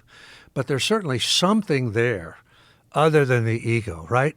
And everything I've been talking about today about that underground river and the greater dimension, that's to me is soul. And if we live by soul, we're going to be happy and we're going to be productive. And if we dismiss soul, we're fucked. If we stay in that ego, we're fucked. And, I think what you were talking about earlier, Joe, about you don't want to get in that place of I'm listening to praise or blame or anything like that. That's our instinct. The soul, I think, doesn't have anything to do with that. It doesn't give a shit about that, right? Just as operating, it's got its own North Star that it's going toward, That's what it seems like to me. And it seems like it's much wiser than we are. I think when we tap into that, we tap into like 0.0001, and it blows our mind. It's so much to it, I think there's, it's some greater cosmic unity. I don't know what. But it just seems But it's real. to you when you write, this is like a repeating theme that resonates in your mind. Yes. That leads you to believe there's truth to this. Yes, or at least it's a great story. Yeah, it makes a story. It's certainly a great story, but it also exists throughout human culture. For some strange reason, it's something that we've concentrated on. It's part of Hinduism. Great civilizations and religions that have been around for tens of thousands of years believe it absolutely. Yeah. It's not airy-fairy to them. And do you think that they came to that conclusion from the same sort of process of when you think about it or you contemplate it and write about it, it seems to resonate, and then when you say it to other people, they're like, yeah, there's something there. I mean, if you bring in psychedelics or what you were talking about who knows what the ancient Incas and all these cultures, whatever they used, right, to get to that state where they were seeing, the global thing beyond everything. Maybe they really experienced that, Yeah. Maybe they could travel back and relive those lives, There's in the Bhagavad Gita, there's one great stanza where Krishna, who's God, is saying to Arjuna, the great warrior who's his protege, he says, "You and I have had many lives, Arjuna. I remember all of mine, but thou dost not." So, I don't know. I mean, it's a great religion. It's been around a long time. They believed it. I was having a conversation with someone when we were talking about this concept of imagine if you lived the same life over and over and over again until you got it right. And because some people do believe in that. And this person I was talking to was like, God, it's terrifying. And I go, is it though? Like, if you're living this life right now, like, and all throughout your life, you've been living this life and just having fun and doing things and having fun with your friends and living your life and having a family. Don't you like it? You like it, right? If you're doing it right, you should enjoy it. So why would it bother you if that goes on forever? Isn't that weird? Like, you want it to go on while you're alive, but the concept of it going on forever and ever and ever and ever until you get it right is terrifying to people. But why? Why is it terrifying if the current existence, if you're living in the moment, your current existence, like, you don't want this to end. Like, most people are scared of dying. So you don't want this to stop. But why are you scared of living the same life over and over and over again until you get it right if you're not scared of living this life right now? I mean, I guess you're scared of the idea of sort of stasis, that it never changes, right? That you're not getting anywhere. Because you get better But at the it. idea of if you have an issue that you're working on, the idea that it takes a few lifetimes to do it, I don't think there's anything scary about that.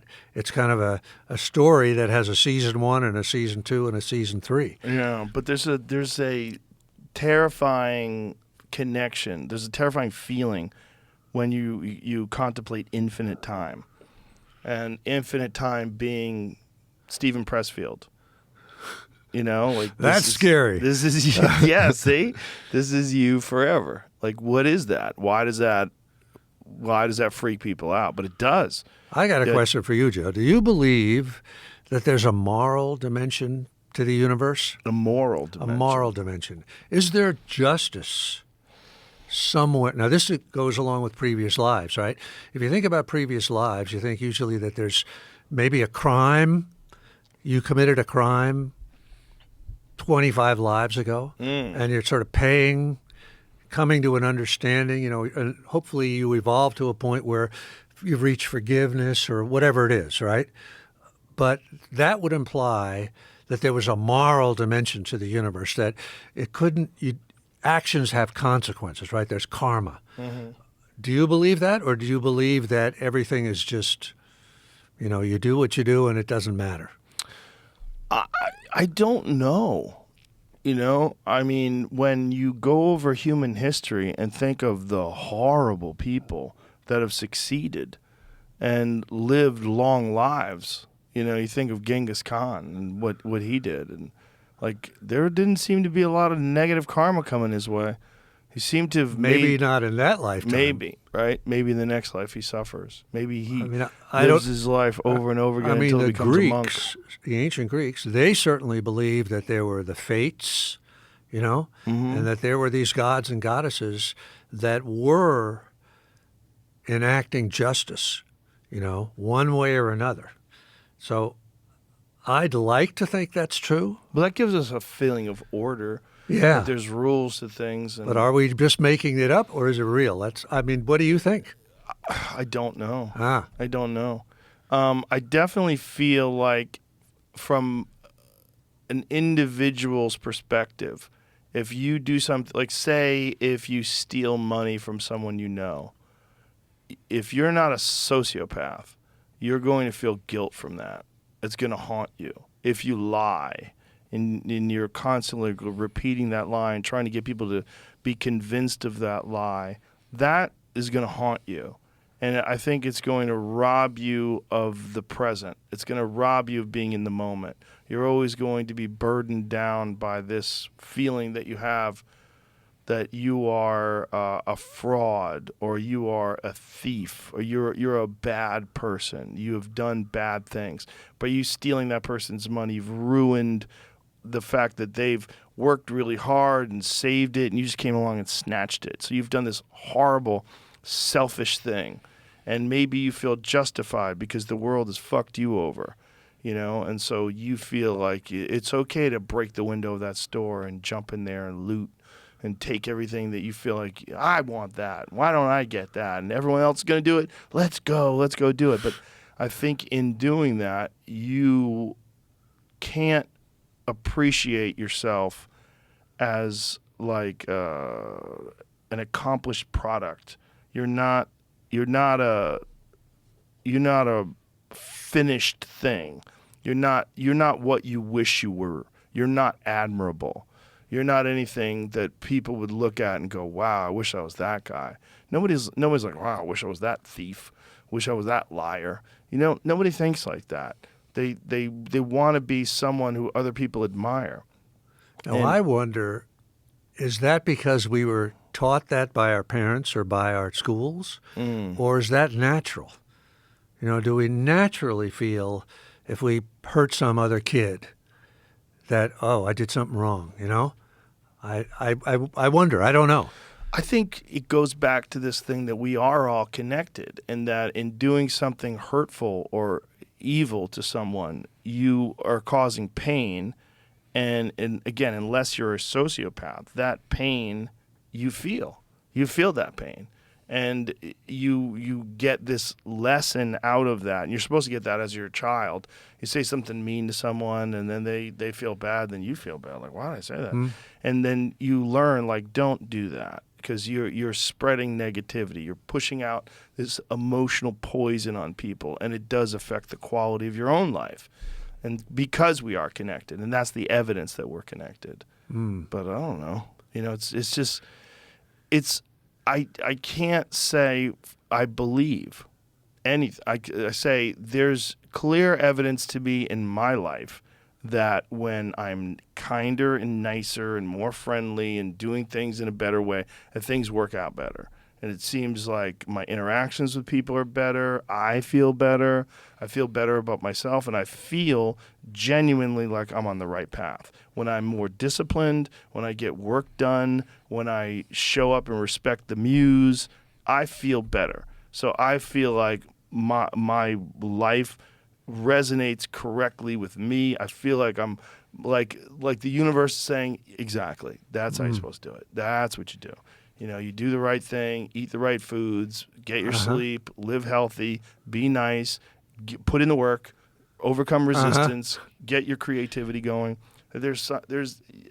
You feel better in living like that. I think there's probably something to that people throughout history have gravitated towards these sort of inherent life lessons that exist in moving through this world the right way, the correct way. And that's probably why all of these religions have a moral structure.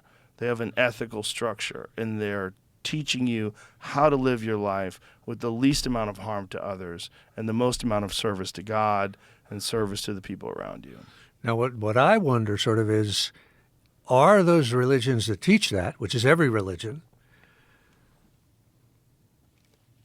inculcating that into kids and into everybody as they grow because the human being by nature is savage and evil and selfish.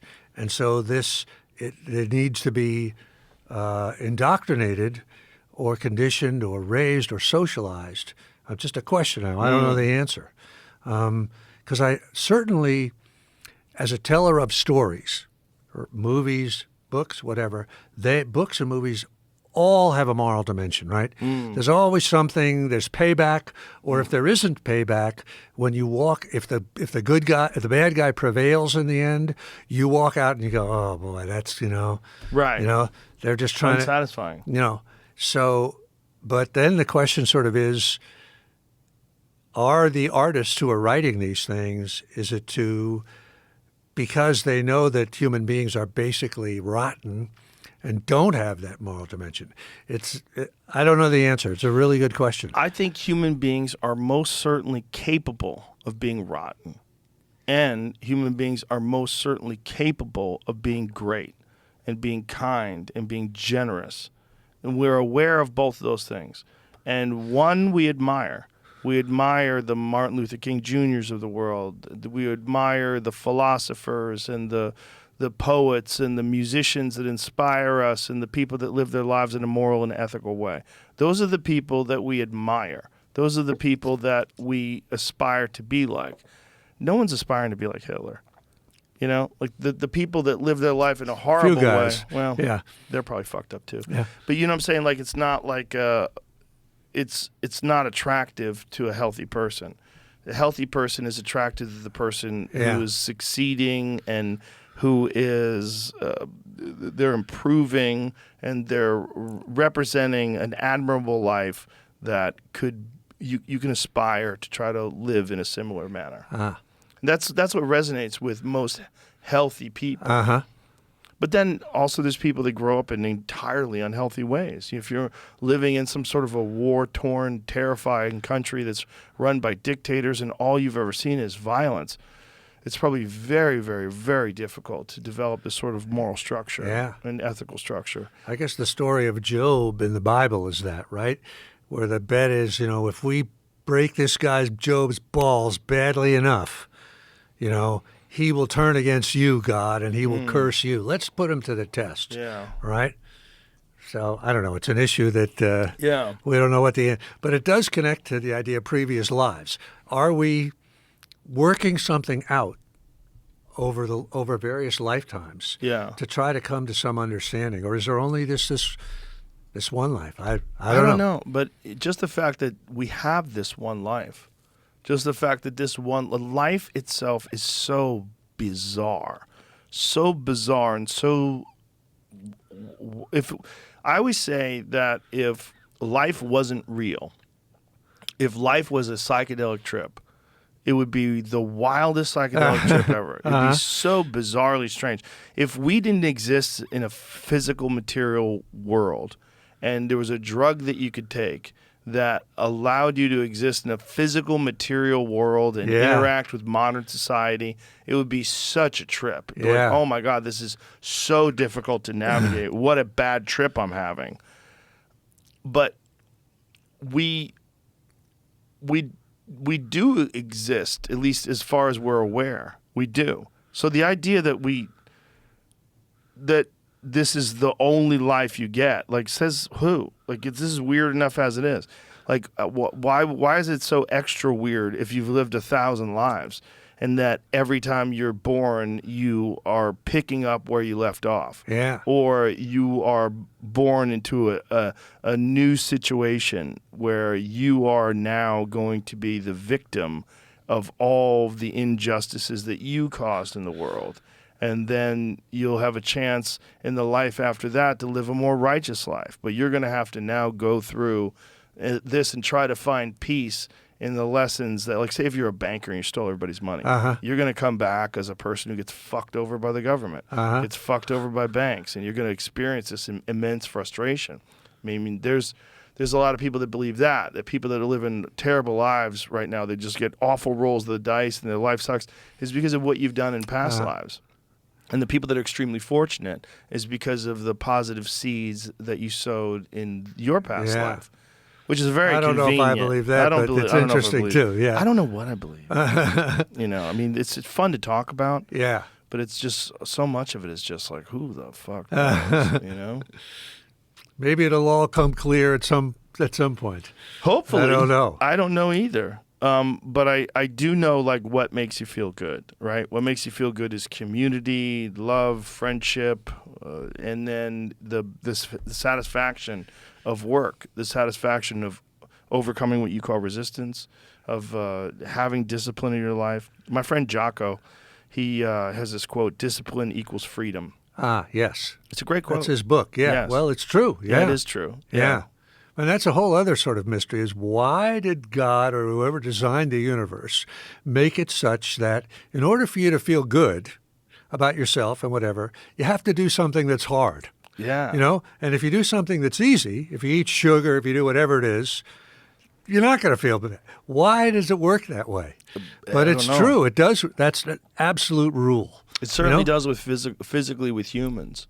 You know, the people that I know that are the most miserable are obese, sedentary, indulgent, and they are emotional messes. They're just a wreck of angst and anxiety, and they're filled with medications, and they're constantly going to the doctor for a new thing, and they haven't made that connection. They just live this awful, anxiety-ridden life, and they think that this is life because that's their baseline. They don't know what it's like to live a life that's free of that.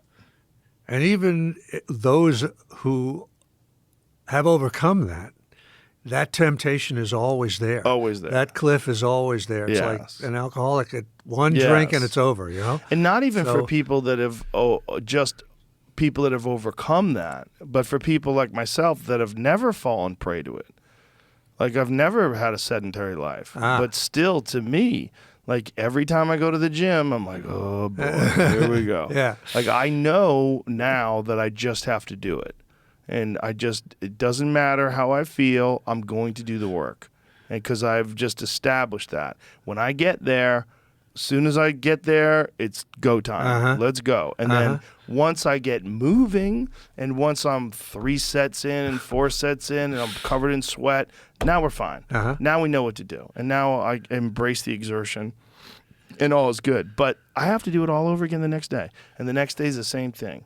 My friend David Goggins, who's probably one of the most disciplined humans that's ever lived, he talks about, he goes, it ain't easy. He goes, when I see my shoes in the morning, sometimes I stare at those motherfuckers for a half hour before I put them on. But even he. He'll stare at his sneakers for a half hour, but then he'll go run 50 miles. You know, and that's the difference between a person who can overcome and a person who gives in to those feelings. And some people have never overcome, so they don't even know the beautiful feeling of accomplishing something that's difficult because they've never done it. They've sort of embraced the idea that it's fun to be lazy. It's great to be a slob. It's great to live in this world, and that's the last thing I'd ever want to do is exercise. Get the fuck out of here. And they pretend that they're wise in their choice, that there's some sort of frivolous nature to physical activity. But physical activity is mental activity. You just don't think of it that way because your mind is forcing your body to do the work. You just don't think of it that way. You think of it as being physical, brute, grunt work for cavemen. But the reality is, it's the mind that forces the body to do that, and you must have a strong mind in order to get that done. So a strong mind is not just one that can do calculus.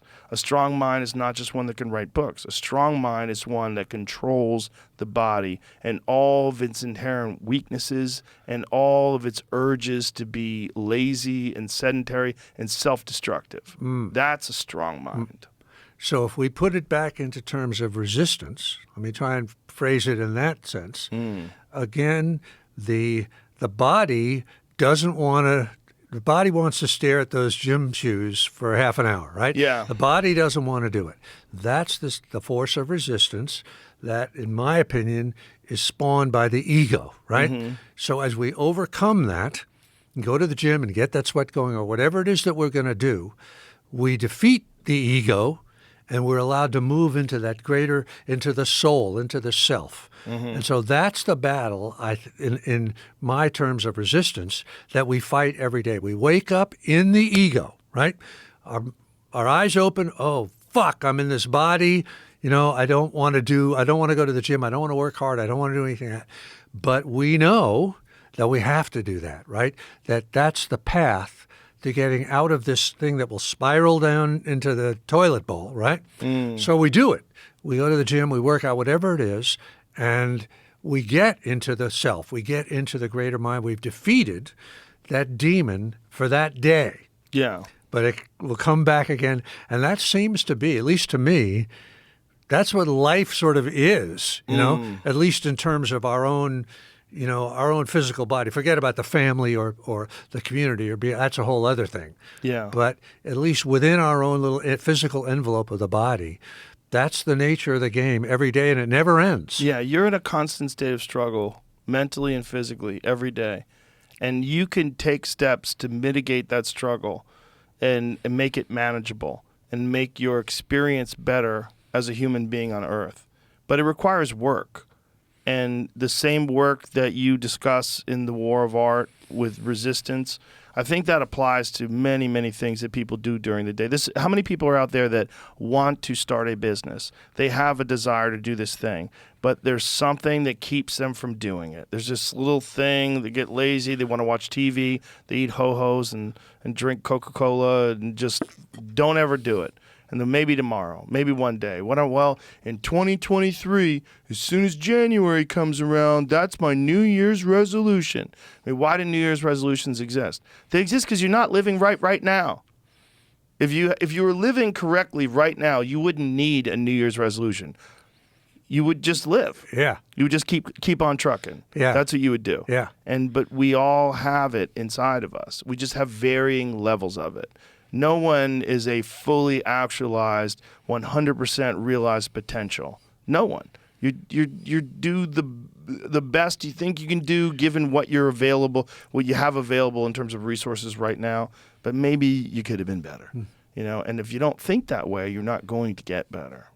Now the positive side of that is, if the positive side of our resistance that makes us want to fuck off and eat ho-hos or whatever it is. The positive side of that, as I was saying, is that there is this underground river flowing inside of us, which is our own creativity and our own soul's expression, whatever that is, which could be, painting lowriders or doing your own motorcycles or writing a book or making a movie or having a podcast or whatever it is. And I think that all that resistance, that negative thing, doesn't come out of nowhere. It comes, to me, out of a response to a dream that is not being fulfilled or not being addressed, not being taken care of, whatever that is, so that the doing the work is not generic or not random. It should be something towards something really specific, a dream that we have, a creative dream that only we could do. Only you can do what you're doing, Joe, and only I can do what I'm doing. Nobody else can do it.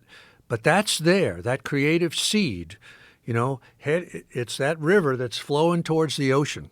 And so if we can just believe in that river and then take the steps, like you say, whatever, and it's always difficult because it's always in the teeth of resistance. Whatever positive force there is, resistance is like an equal and opposite force trying to push us back. So if we can just keep that, believe in that positive force, believe in that dream, that creativity, and push resistance out of the way, it's like we were talking before about project by project, whatever that project is, to surrender to it, believe in it, and do it. Yeah, there's a real value in that. And there's also a real value in the way you've sort of defined it and laid it out so people could see it. It's like that old expression, it's okay to have a snake in the room as long as you have the lights on. I've never heard that before. Yeah. Well, there is going to be a snake, that's for sure. Yeah, but you turn the lights on. Like, look, there it is. Like, it's always going to be there, but let's get over this fucking thing. Like, and you can do that, and you can do it by showing up every day and putting in the work, and then in your other book about it, Turning Pro, be a professional. Like, this is what I do. Here's the guidelines for how to become a professional. But you can apply that to so many different things. Everything. Yeah. It's a weird thing about the human mind, that resistance thing. The other crazy part about resistance is that it really has no strength of its own. It's not like we're going up against a dragon or a lion or whatever it is. Once we confront it, just like you get that third set and you start to sweat, it just goes away. Yeah. It just dissolves. Yeah. Right? So we become afraid of it, and the fear stops us from doing it. Yeah. But all it really needs to be is just dismissed, And I'm sure that's what the Dalai Lama does, or any great avatar. I dismiss you. I dismiss you. Yeah. And it goes away. So, but yet, if we don't do that, it'll defeat us and run us right into the grave. It's wild, right? Yeah. Out of all your years of discussing this and lot of talking years. about it, isn't it fascinating, though, that it still has a grip on you? Absolutely. I mean, it's not fascinating, but it's true. Yeah. I mean, I'm facing just as much. I don't think it ever goes away. It's a law of nature. It's a force of nature, like gravity. Like when you get up to if write. I lift this thing, it's going to fall, When you get up to write and you have what is it, the feeling like to you, the resistance feeling? I'm afraid to do it. It's just like going to the gym. It's like I have all the excuses. I don't feel like doing it today. I haven't got enough time, blah, blah, blah.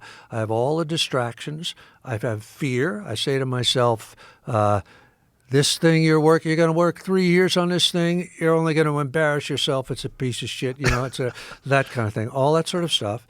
But I will say, having done it for 30 years or so, like you at the gym or whatever, I know if I do the work, I'm going to feel good at the end of the day. I know it because I've done it so many times. And so I just have to keep reminding myself of that. And then I have my various little tricks to help me, get over it. But it doesn't go away, ever. I don't think it ever does for anybody. It's a force of nature. It's there. Yeah, and momentum really helps. Momentum is tremendous, if you're doing it a lot. It's everything. Yeah. Momentum and habit, which are the same thing, really. Habit is just momentum Tuesday, Wednesday, Thursday. Yeah. That's why I hate vacations. Yeah, me too. Me too. Yeah. Well, I like them in that I actually do enjoy some aspects of it. But there's always this part, because I think we do need a mental reset, especially if you're a person like me that's really kind of burning the candles at both ends all the time.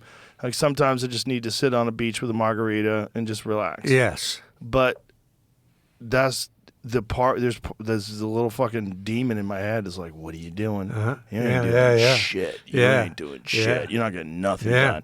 And then it's hard to get right back to work again. Yeah. It's hard to, once I'm working all the time, then it's almost like I wake up and I'm just ready to go to work. I'm ready to go. Yeah. But if I just take a long time off and I'm not doing it, it's like, ooh, it's difficult. Did you ever know Eddie Giuliani?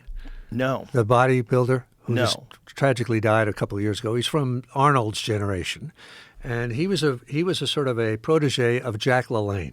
And he said that Jack LaLanne used to say to him, it's okay to take a day off from training, but on that day, you're not allowed to eat.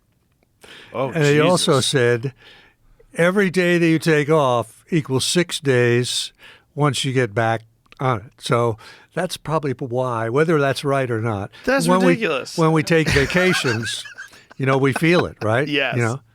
What a psycho. You can take a day off training, but you're not allowed to eat. You're not allowed to eat. Wow. Yeah. Well, Jack LaLanne was such an animal. That's the guy right there? Look at him. Jesus. That's Eddie Giuliani. Shredded. Yeah. Yeah, he's shredded. But the thing about Jack LaLanne is I think he was 90, he was pulling boats. Tugboats with his teeth. Yeah. How old was he when he was doing that? Something like that. Something crazy. Yeah. Like he basically did that until his body went, enough. Yeah. Check, please. Here's my theory on vacations, for whatever it's worth. And I'm like the worst vacation taker in the world. I feel like people ask me sometimes, what do you do between books? And my theory is there should never be a between books. You should, on the day that you finish this one book, you start the next one. Call it whatever, project, whatever. But what I feel is like, say I've started a new one, right? I just want to keep working until I've got some momentum going. Like I've got a beachhead on that new book, and I say, okay, I've got my toes on the ground. I know I can. Then I'll take a vacation. You know, when I know I've sort of got enough momentum that if I stop for a week or I stop for a period of time, that momentum will still be there, you know? But I feel guilty every day that I'm on that vacation. It's crazy. Yeah, I know, it's crazy. I do too. But I've gotten way better at it. My wife's helped me with that. Yeah. She doesn't feel guilty at all. Women definitely help you. Yeah, right, yeah. So I don't know why women don't feel bad about that, but they don't. I don't know. So your thing is finish the book, start a new book, get it going, and then you can take a vacation. Yeah, exactly. Yeah, that makes sense. And in fact, I'll go a little farther than that. While you're finishing book number 6, let's say, you should already be starting book number 7. You know, outline it or whatever you need to do. Oh, really? So that there's not ever that day when you look at the page and you go, what the fuck am I going to do now? You know, get something started so you've got, 20 pages, 40 pages, whatever. So you feel, okay, no problem. I've already been working on it. I've already got a beachhead. I'll just keep going. That's the same thing that most comedians do. I'll do that. Yeah, when I'm writing a special, like if I'm finishing a special, I already have like 5 or 10 minutes for the next special. Ah, that's great. Or 5 or 10 minutes for the next act. Uh-huh. So I'm not starting from like, what am I going to talk about? Yeah. There's something, Yeah. and then from there, I've got a scaffolding, and then I'll build off of that. Yeah. Yeah. Oh, I didn't know that. That's interesting. Well, I Yeah. certainly agree with that. Yeah, a lot of guys like say if you have I was just talking to Chris Rock, and he has a new special that he's working on, and he's currently doing sets where he's doing as much as I think when he was in Austin he did an hour and 40 minutes, but his special will only be 1 hour. So what he's going to do is he's going to tighten that down and edit that down to the very best 1 hour that's possible out of that hour and 40 minutes of material. But once that hour special comes out, now Chris has 40 solid minutes of other material that he can tour with and that he could add on to. And so for a guy like Chris Rock, adding 20 minutes onto that, not that hard. And then he'll probably do the same thing. He'll probably develop an hour and a half, hour and 45 minutes of new stuff, then film a special, and then still have another 45 minutes of stuff. And then so you always got, bread in the oven. Yeah. You always got something cooking. Yeah. Boy, it would be a fascinating documentary to put the camera over Chris Rock's shoulder. Sure. And ask, why did you pick that one? How did you structure this? What were you thinking? Yeah. Yeah. It would be intrusive though, I think. For probably, I don't know. Maybe, You'd have but to it'd be ask him. fascinating. It'll be fascinating for us. But for someone that's in the middle of the creative process, like if you did that with a Gary Clark Jr. or something like that, why are you playing that? What's it like? Oh, get the fuck out of here! I'm trying to play.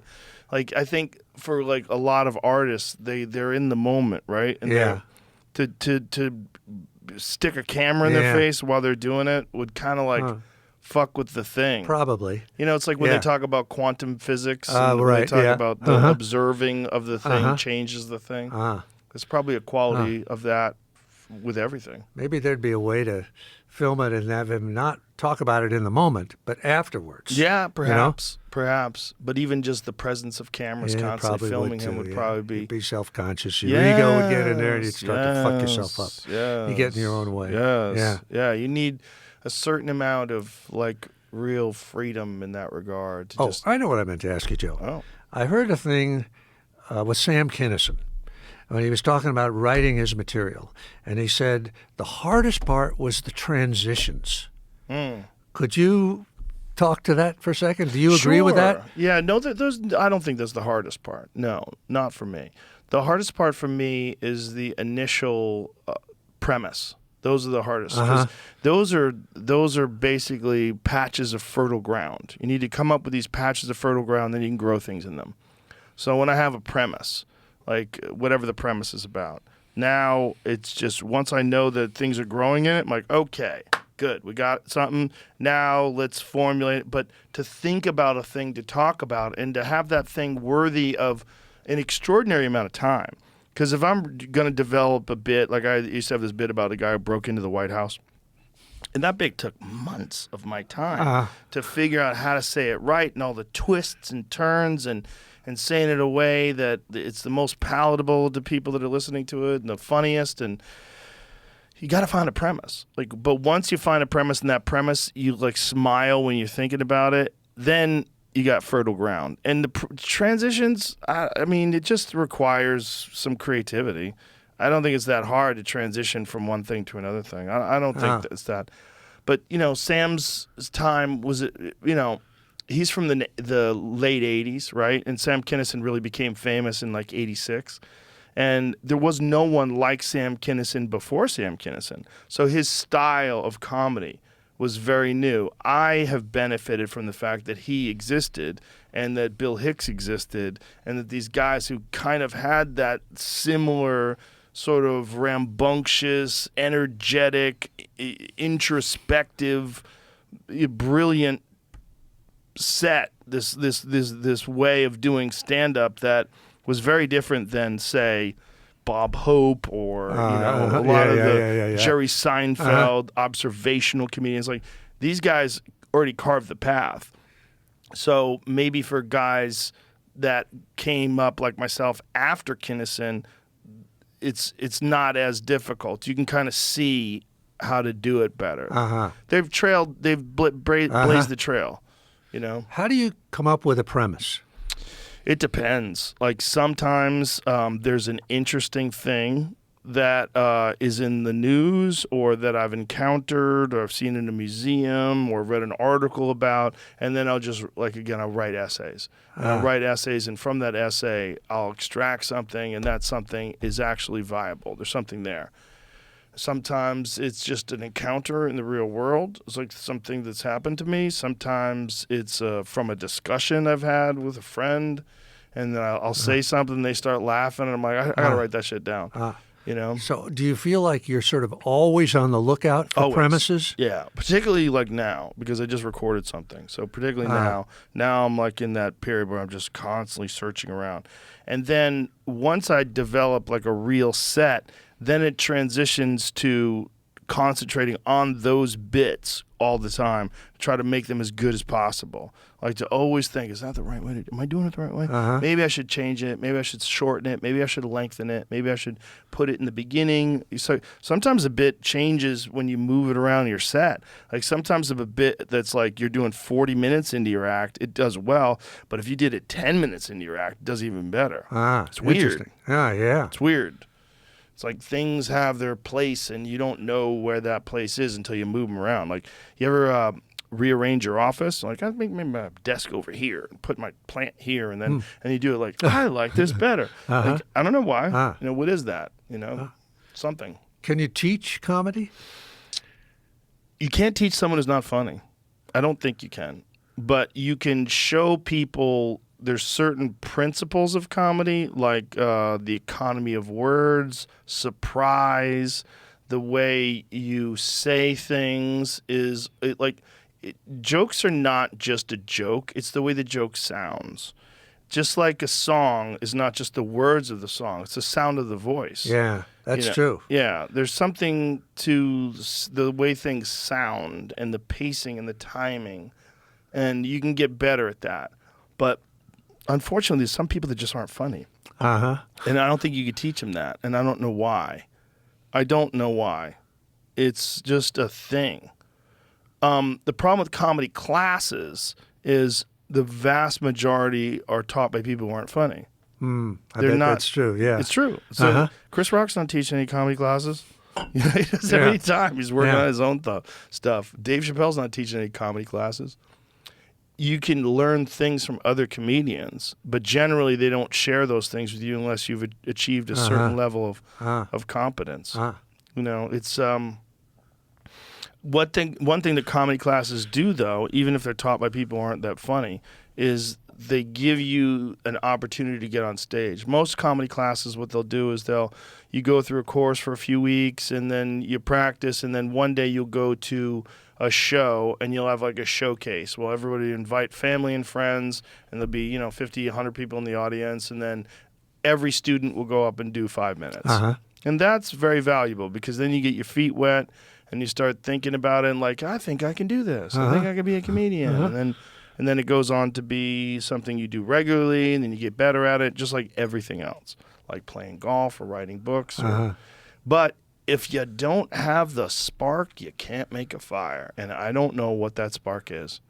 I don't think anybody knows because everybody's is different. Were you always a funny kid?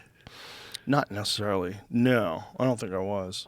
I learned how to be funny mostly during my martial arts time. Because it was like gallows humor.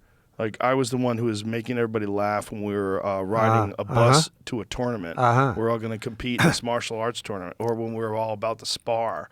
I was the one who would be cracking jokes to cut the tension. And then one of my friend Steve Graham, is still a good friend of mine today. He talked me into doing it when I was like 19 when he first said it to me. He's like, you should be a comedian. And I was like, really? I was like, you think I'm funny? Like my sense of humor is only good for psychos. I'm like, you think I'm funny because you like me? I go, if you didn't like me, you just think I'm an asshole. But he was like, I'm telling you, man. Like the way you can do impressions, the way you fuck with people. He's like, you should be a comedian. And I never even considered it until he said. I always loved comedy, but I never considered it until he brought it up. Well, it's a big leap. I mean, that's not something that, your mom and dad say to you unless you're like the class clown. My mom was the opposite. My mom said I wasn't funny. Yeah. She's like, I never thought you were very funny. I'm like, Mom, come on. This is when I was like 21, just starting out, and she was worried for me. She was worried that I was trying to become a comedian. She was like, wow, you're already successful. Didn't want you to be disappointed. Yeah. Stick with what you're doing. That's always, parents they always want to play it safe. You know? They always want their child to have a safe life. Yeah, it's hard. It's hard to give people advice. Because you don't know their mind, you don't know their life, you don't know, even if you know it, you really only know a little. You know what you've seen and what they show you. You don't know what it feels like to be them. You don't know how their mind works. And so to give someone advice on, I think you should go start a business about X, like, says who? Like, who knows? Like, they have to figure it out on their own. Yeah. But I think what you've done, particularly with the War of Art, is you've given people tools. You've given people an understanding of the landscape, and you've given people some tools that they can use to better themselves and to create better art and to create a better life for themselves, to get over the bullshit that holds a lot of us back. Well, I hope that's true. It's true. But certainly, I think the medium of a book, and actually a podcast like we're doing now, is a good way to expose a new idea to somebody because they can absorb it in the privacy of their own mind. Nobody's pointing at them and say, do this, right? Yes. So they can read in a page and say, that's me. I'm fucked, and say to themselves, what? I got to change that. I got, and nobody has to see that. They're not embarrassed by that. They can, maybe make a decision and say, okay, I'm gonna do a sober October. Or I'm gonna do something like that. Yeah. So a book is a great way to do that because it's such a private medium. Mm-hmm. Yeah, that's a good point. Well, thank you very much, sir. It's always good to see you. I really appreciate you. I appreciate everything you've done, and I'm glad we got to do this again. Hey, thanks, Joe. Thanks for having me. My pleasure. Keep me in the Rolodex. I will. And if we haven't exhausted everything that we'll do it again. We'll do it again. We'll certainly do it again. But seriously, like I say, if it wasn't for you, the War of Art would not have reached the level that it could. Every time you say something nice about it, it sells a few more copies. So thank you very much, and thanks for your faith in that and in me. And thanks for everything you've done. I appreciate it. All right. Likewise. What you're doing, don't be so modest. What you're doing is a great thing. Thank you. All right. Bye, everybody.